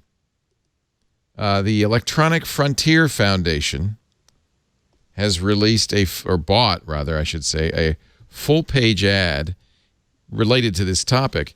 Your threat to the technology community. Your threat model just changed, asking and suggesting that the technology community scrub their logs. You cannot be made to surrender data you do not have. Use end-to-end encryption and HTTPS for every user transaction, communication, and activity by default. If you get a government request to monitor users or censor speech, tell the world and fight for user rights in courts in Capitol Hill and beyond. And this is in response to the election of Donald Trump. I think this might be a little hysterical, but... Well, a lot of things are changing. We already have Apple and Google and other top-tier companies saying that, look, we will not help any government compile. We will not help the Trump government compile a list of Muslims that need to. We won't make a database, a national database, national database. Although the Muslims. Trump campaign denies that they want a database, so it's one of those things. He did. On the other hand, I did the research a year ago during the campaign say, we will create a database of Muslims. He has since retracted that. It feels like the tech community is, I don't know. We had a lot of national security letters in previous administrations. That's exactly right. Frankly, you should have scrubbed your logs 8 years ago. Yes. I would not trust any administration at this point. Particularly if this person has already said this is what I want to do. This is why that's true. This is why I'm deeply concerned about First Amendment issues. This is why I'm deeply concerned about libel laws. That let's find out what he was serious about and what he was just seemed like a good thing to say at the time. But regardless of all that, it's significant that they're preemptively saying no. I don't care if the President of the United States asks us to help them create this database. We are preemptively saying we will not be involved in that, and that is essentially starting the process of drawing that line in the sand, saying we do business in America. We require the use of the government for a lot of the stuff that we do. We would like the government to help us do things better. And however, we are not going to. There are things that we simply will not do. And I agree, especially with Google and Apple, they will not negotiate away that. These are things, though, that to Renee's point, they should be doing, and they should have been doing all along. And it may be there's potential for it to get worse. Trump has made campaign promises that would cause some to worry about mass surveillance and so forth. This is a big opportunity for Apple too. I mean, there's so many dimensions to the idea of personal privacy. I have to admit that a year or two ago, I was certainly thinking of, well, of course, you don't want you want to be private against government agencies as well. But I thought that was way down the list. But I am one of these people who's now thinking maybe I want Google to be really proactive in saying that here is how little information we actually retain about our customers, and so we are assuring you that we do not have any information of value to hand over to an overzealous. And I'm talking about the national administration. I'm talking about local administrations that simply want to get things done very quickly and easily by simply saying, "Hey, we don't have this is not technically we don't have the legal power to empower you to require you to do this. However, we're asking you to hand over this information because we think it would be very handy to apply machine learning against a huge database of information and to figure out where we need to send services and where we need to ignore services." Let's see. New screensavers for the Apple TV. Dubai, Greenland, Los Angeles, and more. Haven't we seen a Shanghai or a Beijing one? I thought that was going to be at least number 6 on the list. Yeah. Well, these are so beautiful. They're so well done. I just want to leave my Apple TV on all the time. I would love to see a documentary about how any of these are made, because there are times where I really do wonder, like how I think that I can see like a graduated filter on some of the sunset ones, but how are they getting these beautiful pictures?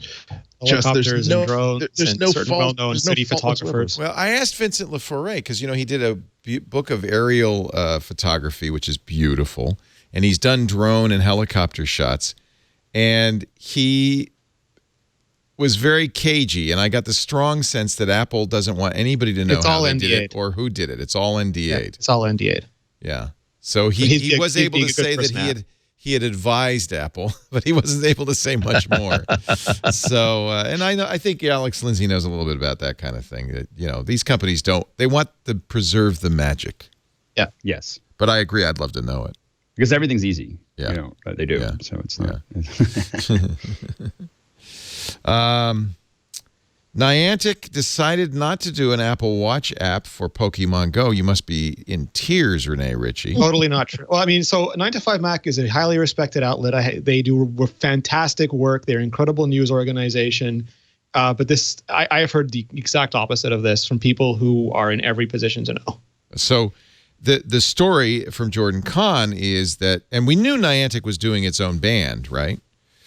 They did. I mean, they made Pokemon Go Plus, which is a band that you wear. It's already available in limited quantities. Is it available? To get, it's been available for months. I've seen ads for it. I just never saw anybody wearing one. And every time I tried to order one, I couldn't until I didn't care anymore. It's the same thing. You look at Twitter, it's like, it's available at Best Buy. Get it now. Or it's available at GameStop. Get it now. But you're saying that is not a reason for not doing an Apple Watch app. And in fact, they're still going to do it. I mean, the original story from 9to5, and again, they're a phenomenal news organization. They could well have better information than I do on this, was that Niantic had canceled it. And so I started asking around, and people that are again, every position to know and may or may not actually have it running right now said that no, it exists, it's scheduled. And my understanding is that it was just a non-trivial app to make, and that's because they didn't just make a version of Pokemon Go for the Apple Watch. It's tied into the workout system so that if you want to use it, you will get credit for the exercise that you achieve while you're using it. Yeah. But more importantly, it's tied into HealthKit, and the HealthKit is Apple's most complex privacy system because it's got bidirectional privacy, and they're incredibly careful about what sort of information leaks out of HealthKit. And normally that's not a problem because, again, it's for like maybe like a blood sugar meter, and they want to make sure that your insurance company doesn't learn that you may or may not even own a blood sugar meter. But in this case, it's just because it's using that as a sink. They still have to go through all the privacy hoops and fine tune that, and they want to make sure it's a really great experience because when the original Pokemon Go launched, a bunch of servers went down. It wasn't the best first-run experience. So suffice it to say that there's a lot of people on both sides working really hard. And I think there's two things that sort of show this. The one is that Niantic themselves finally tweeted saying all systems are go and it's coming soon. And then a new version of Pokemon Go came out yesterday on Android, today on iOS, that has Apple Watch code in it. And that, I think, is a really good indicator that it's in progress. Only Rene cares that deeply about all of this, but we thought we'd mention it. It's a phenomenally successful mobile property. Yeah. Okay.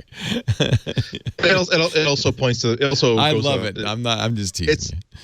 But it's a good example of sometimes we think that Apple is screwing up because they're not doing this when it's so obvious, or sometimes as Apple fans, why can't this other company do this thing that's so obviously working with Apple? Oftentimes there are these little tiny details that you would not know unless you're working inside this industry about here's what we have to do as soon as we put health information in here. Here's everything we have to do. As someone who when my dad was in long-term nursing care, said I will donate my time, hardware, and services to add an entire separate Wi-Fi network so that visitors to this facility, even long after I have reason to come here, can use Facebook and so the patients can Skype with other people, because I got to know the staff pretty well. And I was in meeting after meeting after meeting where, again, no complaints about the bureaucracy. It was, we want to make this happen. Here's what we have to do to make this happen. And it wasn't just the idea of having to have a totally separate network that could not in any way be on the network where medical information is being transacted, but it has to be established that there is not possible for there to be crossover between these two things. And so, this is something that I'd like to keep in mind for myself. Whenever I'm like, geez, why is Apple not doing this? Or, God, why can't Google do this as Apple? Sometimes there are just reasons that are absolutely obvious if you're inside the shell. But if you're outside the shell, you just think, oh, these people haven't a clue. So 9 to 5 does say that this doesn't mean that there won't be a watch ban. In fact, they refer to that tweet you referred to, Rene, and say Niantic's now on the hook to deliver. But that they were saying that Niantic was going to do this next plus Ingress band, first for Ingress, then for Pokemon Go, with collectible mods related to the various games. Everybody wants hardware profits. Hardware profits are really, really delicious for a lot of companies, but they come with their own sort of headaches. And I think it's sort of a win-win if they get the Apple Watch. Jordan concludes his article saying, ultimately, Niantic could both ship the Pokemon Go Apple Watch app and its Ingress wearable, but this behind-the-scenes decision-making is what has led to questions about the Apple Watch app. And again, this is a follow-up article. Their first article a couple of days ago said it was canceled. Okay. Okay. So I think, and again, they might have better information. Like it might actually be canceled, and people I know just haven't heard about it. But as far as I can tell, and as far as what Niantic is saying, and as far as it's all systems go. Are you playing Super Mario Run? Oh, sure. Yeah, absolutely. Oh, sure. Who isn't? The highest grossing. I'd much rather have a cartoon character do my running for me. That's much better than Pokemon Go as far as I'm concerned. Yeah, it just does it, and you just every once in a while you hop around. Actually, it's free, but it's not really, because you only get 3 levels. Correct me if I'm wrong, Rene, because I played 3 levels, and then it said that'll be $10 if you want to continue. This is the sort of thing where you can't win, and part of that is Apple's fault, and part of that is our fault, and part of that is just that apps are a commodity now. There's no scarcity for apps anymore. There's just hundreds of millions of them, and we don't value them the way that we used to value a Nintendo cartridge or a box of Photoshop, because if we don't want to pay it, we'll just go get the next free demo and have 10 minutes of fun with that. It doesn't really matter to us. But Nintendo didn't want to do the in-app purchase where you buy you pay money to get Mario back on the maze faster, or you get a different color hat or something. Yeah, they wanted to do.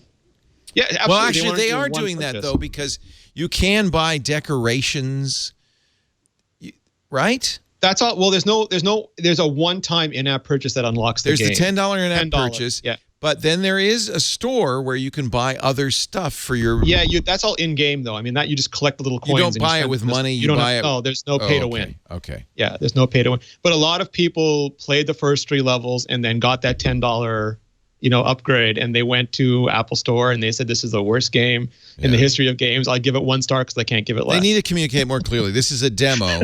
If you want to play the game, it was called Sonic the Hedgehog. Yeah, right. Yeah. And then others are, Afin Dunn complained yesterday. He said, "Well, you don't get to do anything. It runs. All you can do is jump, and there's various jumping you can do: long hold or double tap, and so forth."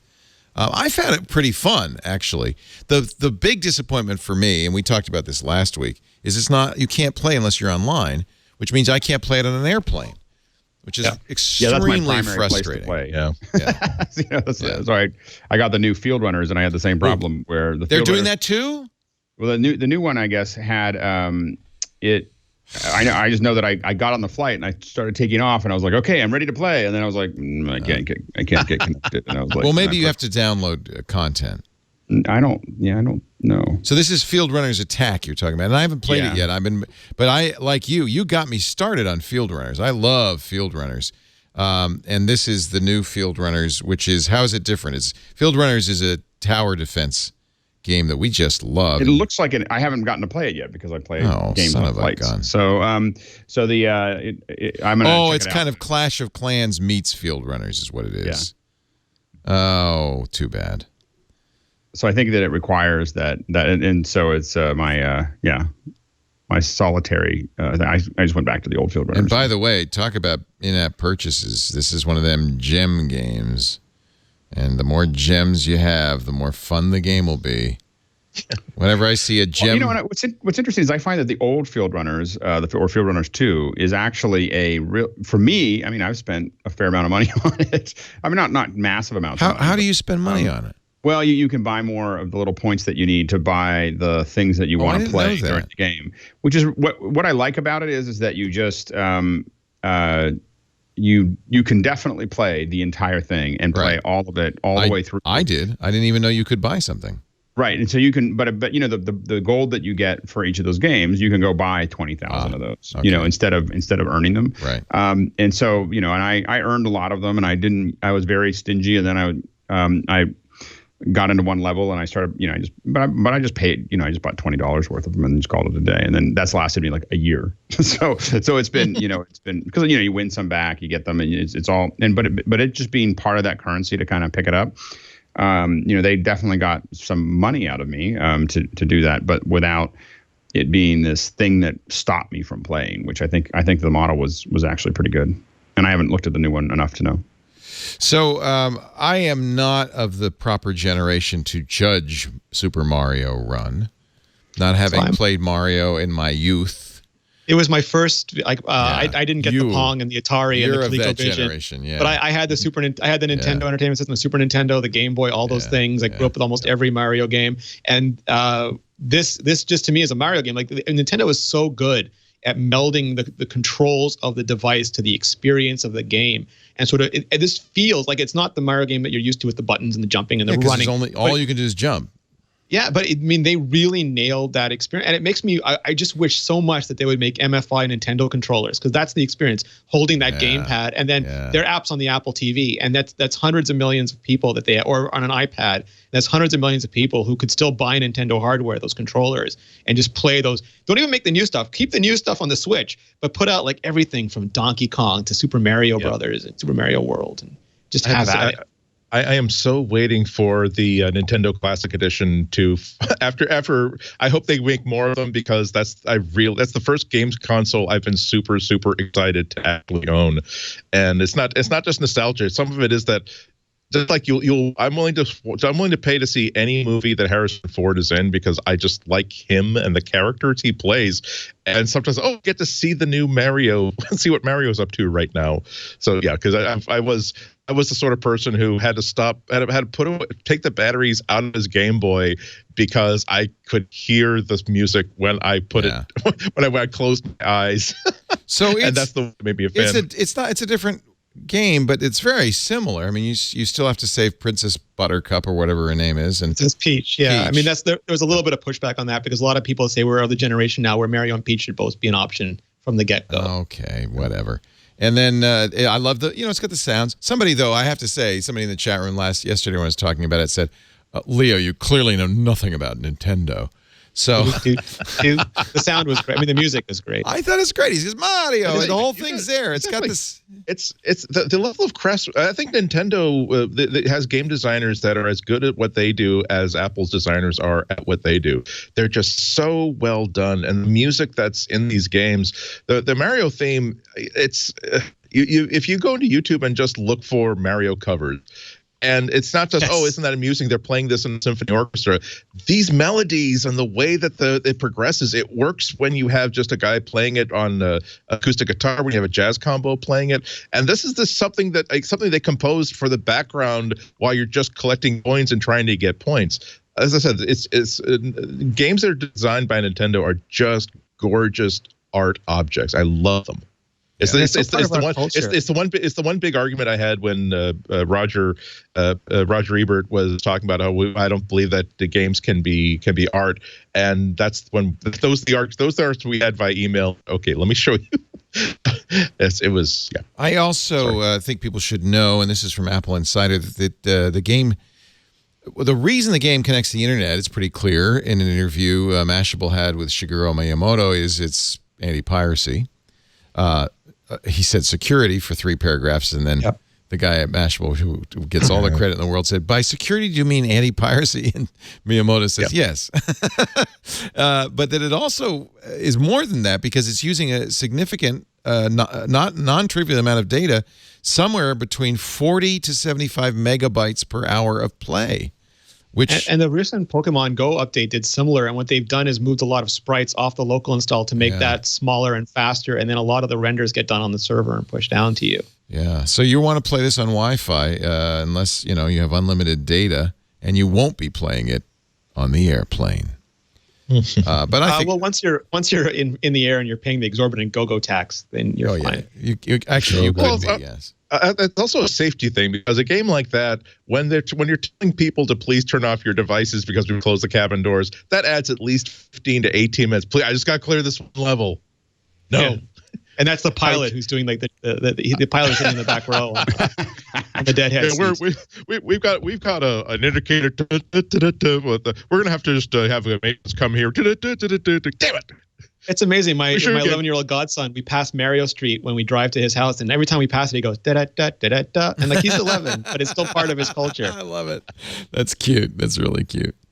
Apple has activated next day deliveries for last minute Christmas shoppers. They have done this in the past. They announced that you can go to the online store as late as December 23rd and get a Mac, put a Mac under the tree if you wish. Orders right now, if you're quick. Go ahead. I was going to say, right now, if you're quick, the Series 1 and Series 2 watches just hit the refurb store. So if you want a really good price from Apple on the watches. Nice. Get the Series 2. I think it's worth it. Faster, better battery life. You can go as late as 2 p.m. on December 23rd for next day delivery. So they do use same-day courier deliveries in select metropolitan areas. They do use Postmates. So if you have Postmates in your area and an Apple store, you can even get it same day. Anything else we want to talk about before we go to our picks? I think not. Gentlemen, prepare your picks. And while you're doing that, Alex Lindsay, listen carefully, because it's time to buy a new house or refi your old house. I can't wait to see what the offer code is for this. 20% off a house. 20% off a house. Awesome. No offer code for this. It's from Rocket Mortgage. Quicken Loans, as everyone knows, one of the best mortgage lenders, probably the best mortgage lender in the U.S. And they have noticed something over the many years they've been doing this. There's a certain group of people, not all by any means, but the kind of people who might, for instance, be watching or listening to a show called MacBreak Weekly, who don't want to do their mortgage application the way everybody else used to do, and they want to do it all online. They don't want to go to meet a mortgage lender. They don't want to bring boxes of paper, pay stubs, check statements. They want to do it all online with a push of a button or a click of a mouse or a tap of a finger. Well, Rocket Mortgage is the answer. They created Rocket Mortgage just for people like us. It brings the mortgage approval process into the 21st century. It's completely online, fast, powerful. They've taken all the complicated parts of applying for a mortgage out of the equation. You can do it all online from your couch if you want, on your iPhone or your tablet. It's because it's all computerized too, you're going to get your loan approval fast, and it's going to be a loan that's tailored to your particular financial situation. They give you a lot of choice in that too. So if you're looking to refinance your mortgage or buy a new home, check out Rocket Mortgage today at quickenloans.com/MacBreak. That's quickenloans.com MacBreak, equal housing lender, licensed in all 50 states, NMLSconsumeraccess.org number 3030. Maybe you're not buying or refining right now, so make a note of it. Put it on a Post-it note on the fridge. You never know. I'm going to try it. I'm going to try it. You should try it. Who used it? Week. Brad Sams used it from Windows Central and now Thurrott.com. And he said it was awesome. And the best part, there is one part where they can't be completely online, and that's signing the papers. Obviously, the banks still want you to actually physically sign papers when you buy a house. But what they do that is, I think, awesome is they send a notary with all the paperwork to your house. So you still don't have to get up from the couch. You might want to put on pants. That's all I'm saying. But you don't still, because the notary comes in and walks you through the whole thing, notarizes it, and you're done. I think you should try it. Let us know what you think. We're in the process right now. Are you? So I hope you're buying out here or you're going back to Pittsburgh? San Rafael. All right. Yeah, so. All right. So, a lot of bargains down here. They tell me you cannot buy, this is a disclaimer, a lot of bargains, I know. He's joking. Such a deal. It's so sad. Such a deal. So it's like, for $180,000, you can buy a shovel and a tarp to cover the hole that you're sleeping in after you dig the hole with the shovel. We were looking at one, and I was like, I was like, this one just, it looks so rough, and Carlita was like, that's the best you can get for 1.1 million. Fixer upper. People ask how I got to Petaluma. We wanted to buy a house. We were living in San Francisco. Abby was 1 year old, and we wanted to not have her raise her in the city, but raise her in the country. And so we just started driving north until we could afford a house, and we went right straight through Marin. Believe me, kept on going. Yeah. And that was 25 years ago. Oh, wow. If I told you at the time it was quite a stretch, but we got our first house in Petaluma. If I could buy a house anywhere in California for that price, I would buy 5 because it's like, but on the other hand, as housing prices went up, we've made some money. So that's good. I don't think our real estate agent was ready for the fact that I said, well, I'd like to come in and, we're going to prepare for what we're going to do to the house. So we'll do a 3D scan of the whole house. Oh, nice. So we're, man. Was it like a probe droid? What app did you use for that? we're using a Matterport. Yeah. So it runs on an iPad, and it you set it down and you go off in the other room with your iPad and you hit go and it just slowly turns, and it awesome. It'll actually build the whole tour of the house, and then it will. Oh my God! And then it also builds an OBJ. Oh my God! I'm sorry. That sounds impressive, but if there is not like a laser line that goes up and down and around, there's then no I don't want to know you got to make that. It has sensors on it, but it's not. There's no you can't. It's not visible. You got to make that. Get a little Raspberry Pi, put it next to Alex it. adds those in post. He just adds those exactly. Exactly. Alex Lindsay, what's your pick of the week? So I'm actually wearing my pick. You probably can't see it, which is part of the point. So if you look really closely in my ear, you'll see these little. What? What are they? So if I pull them out here, I noticed you weren't wearing headphones. I just realized, but I'll pull them out for a second. Isn't Alex a funny-looking person?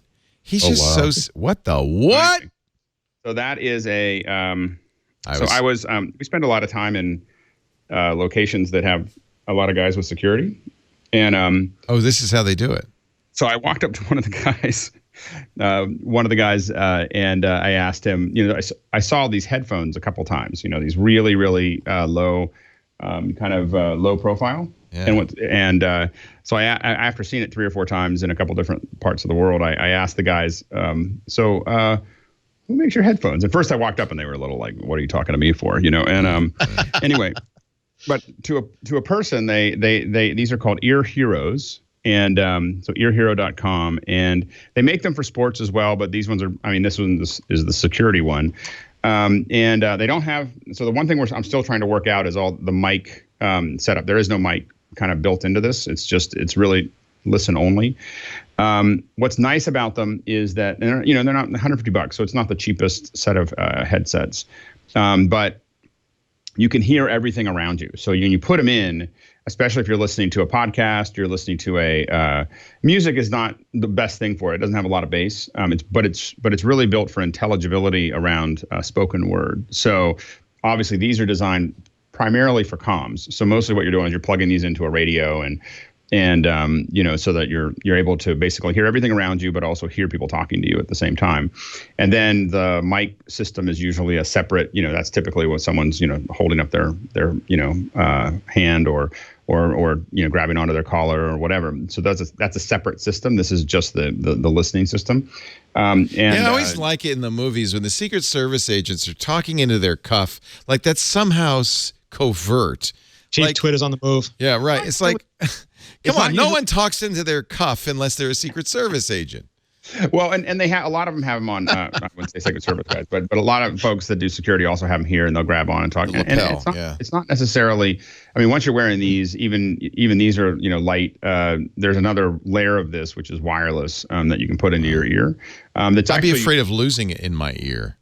No, they have like a little. It actually has a thing that you think is an antenna that is there to pull it out. It's a little tampon string right on that thing. Exactly. Yep. And so anyway, but these are I've been testing these and they're much more comfortable I find than the standard IFB.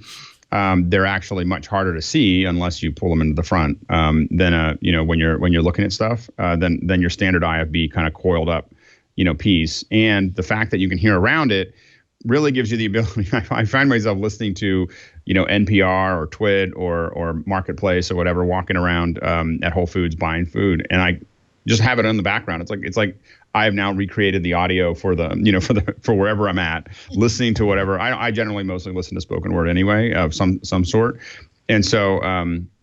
The other thing that's good about these, they don't block your ear, right? So you can still hear ambient sound. That's what I'm saying is you're hearing everything around you. You're reactive. You're walking up, and it's just like this little soundtrack in the back of your. I do that with my hearing aids, which are about that small. Right. And you can listen to your audiobooks. They're not. Again, the audio is not great, and they're a lot more expensive than earHeroes. But AirPods are a bit like that. They don't interfere with the sound around you. You still can. I gotta say, I really like this idea of wearing them essentially all day, whether you're necessarily listening to audio at that moment or not. And also, and you don't look like you don't look like, hey, I've got these things in my ears, so but I'm not paying attention to you whatsoever. And $150, there are earphones that in the earphones that are at least $20 more expensive than that.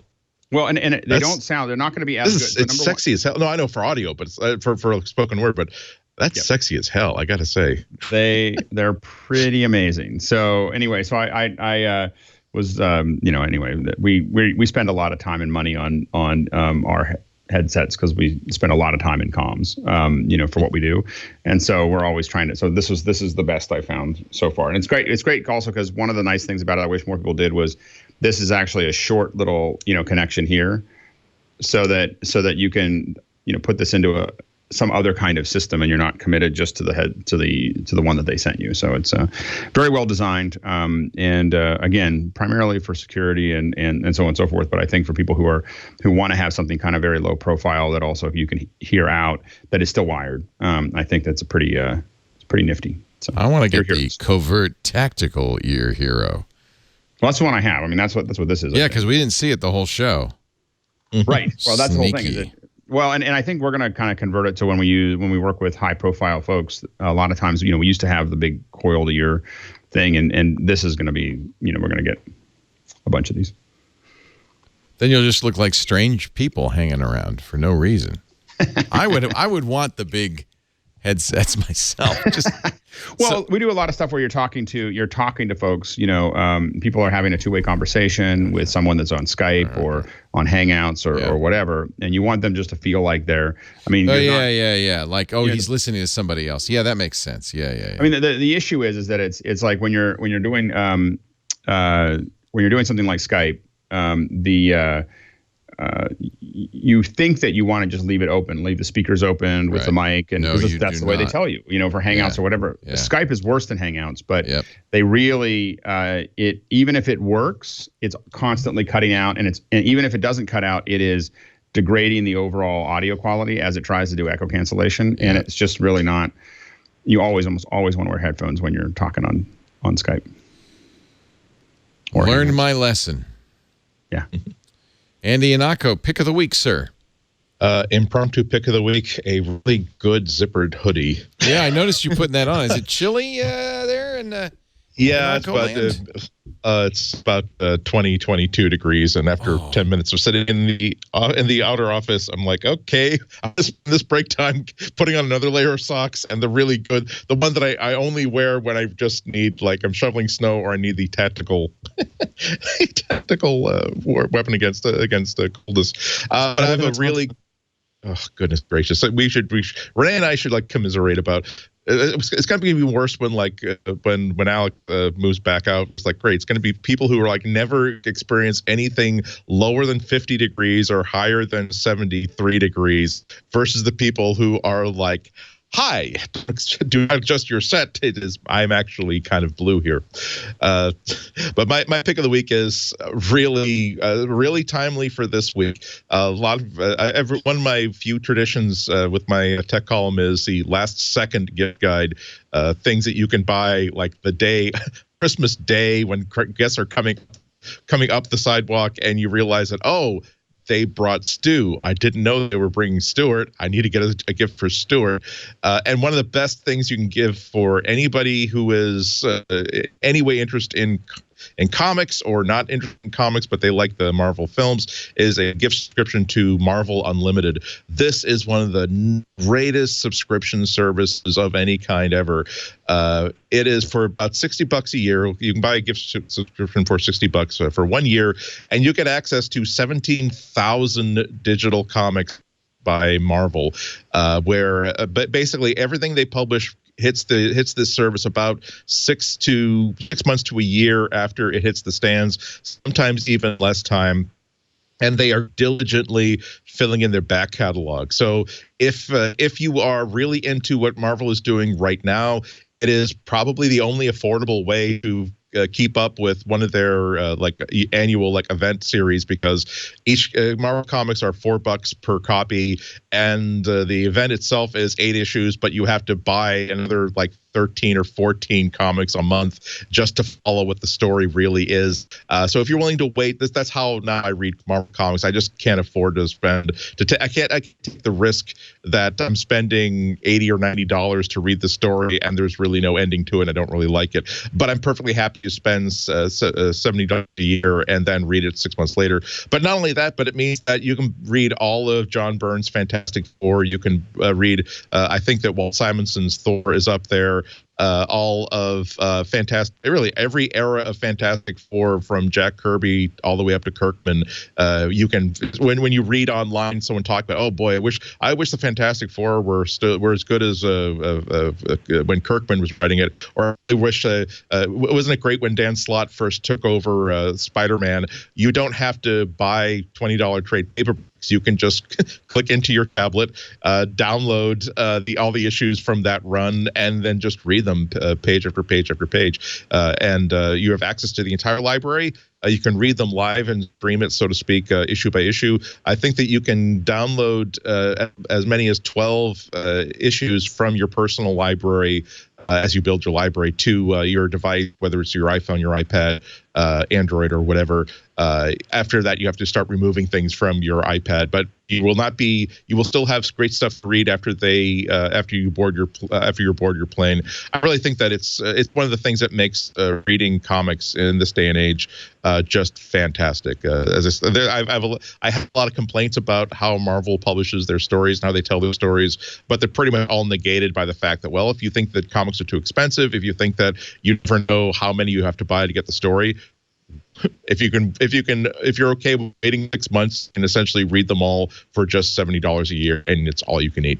And you can also buy gift subscriptions. You have to kind of scroll down to find it on the page on the link that I gave you.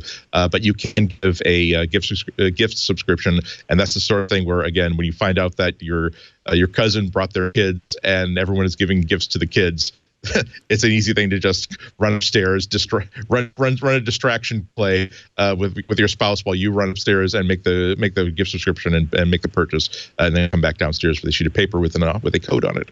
So really great stuff. I've been using Marvel Unlimited since they only had 4,000 comics in the library, and I'm a really, really happy customer.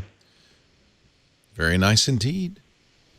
Rene Ritchie, I'm already playing your pick of the week. I am playing it on Windows, but it has the downloadable content that Apple is giving, or Mojang is giving you. The Christmas. Yeah, so content. my pick is this. So as much as Nintendo is my generation, Minecraft is sort of too late for me, and I never got back into the game, into Minecraft, so I'm not where Leo is either. But Minecraft came to Apple TV this week, and it's sort of been one of those things that is long.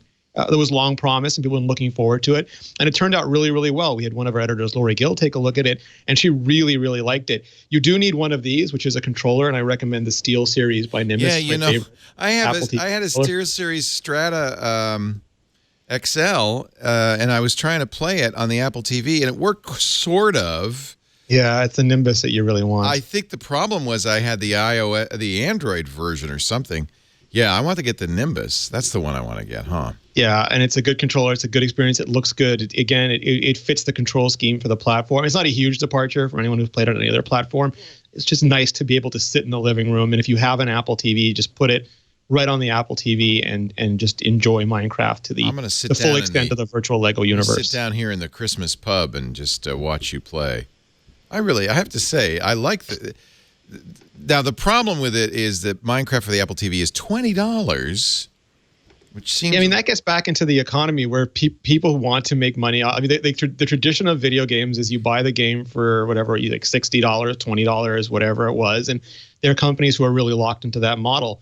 And I'd hate to say you can't do that with video games anymore because games are super expensive to make. And I want them to continue making big blockbuster games. And we'll spend $20 on our ticket to go see the new Star Wars movie that's done in 2 hours. And this will give you arguably longer entertainment value than that will. Yeah. So it's a perception issue, really. Yeah. But I don't think it'll change unless there are a series of really, really good $20 games that people just get rewarded for the experience and are willing to get them. The game packs that they throw in, the downloadable content they throw in is actually great, like this Christmas thing is really great. So it's, it makes up for it a little bit. It's funny because you could get it for $10 on Windows. This is, by the way, the Pocket Edition of Minecraft. Yeah. Without Realms support, they say that's coming later, and without Xbox support, they say that's coming later.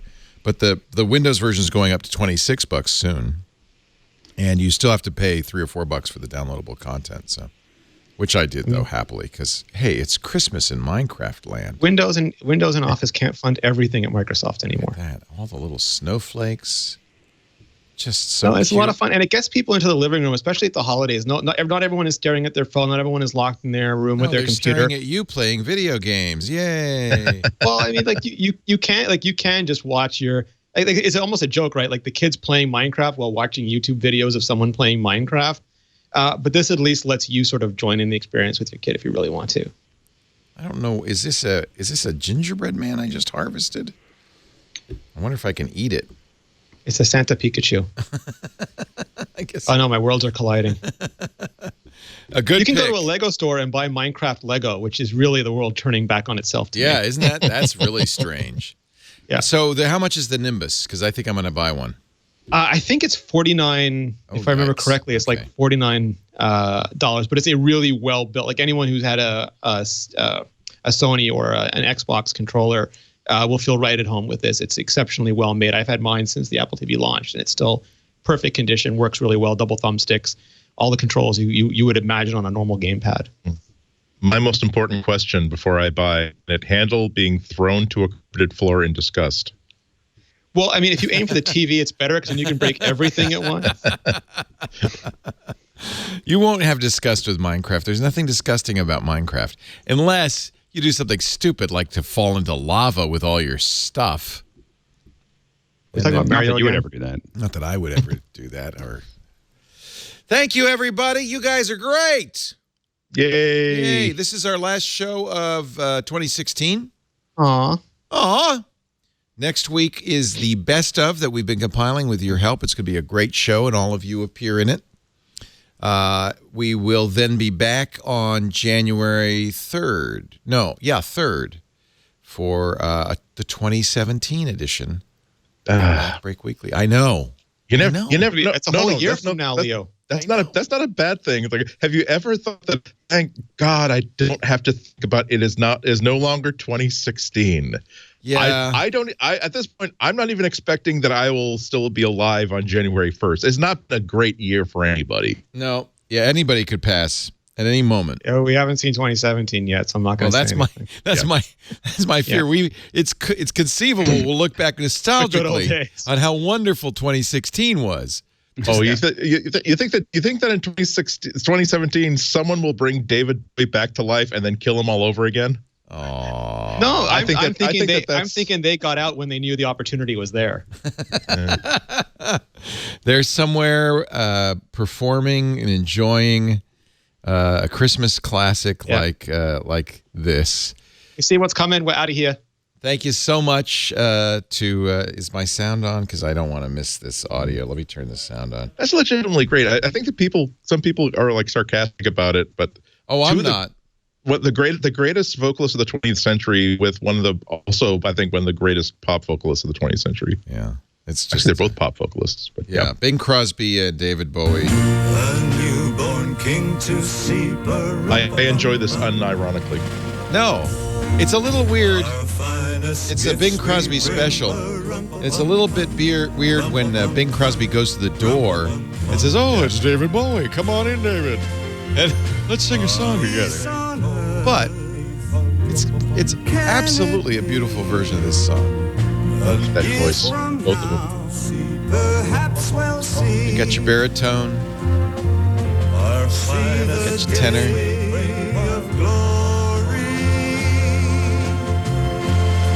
Anyway, have a wonderful holiday, everybody. We'll be back in 2017. We'll see you then with Andy Anako from the Chicago Sun-Times, Rene Ritchie from imore.com. And I hope if Alex Lindsay doesn't get busy with the heads of state or famous YouTubers, he'll be back from time to time. One day he'll just render himself and we won't know the difference. Like virtual Alex will show up and we won't know. Could have happened already. Right? I know. Right? We don't know.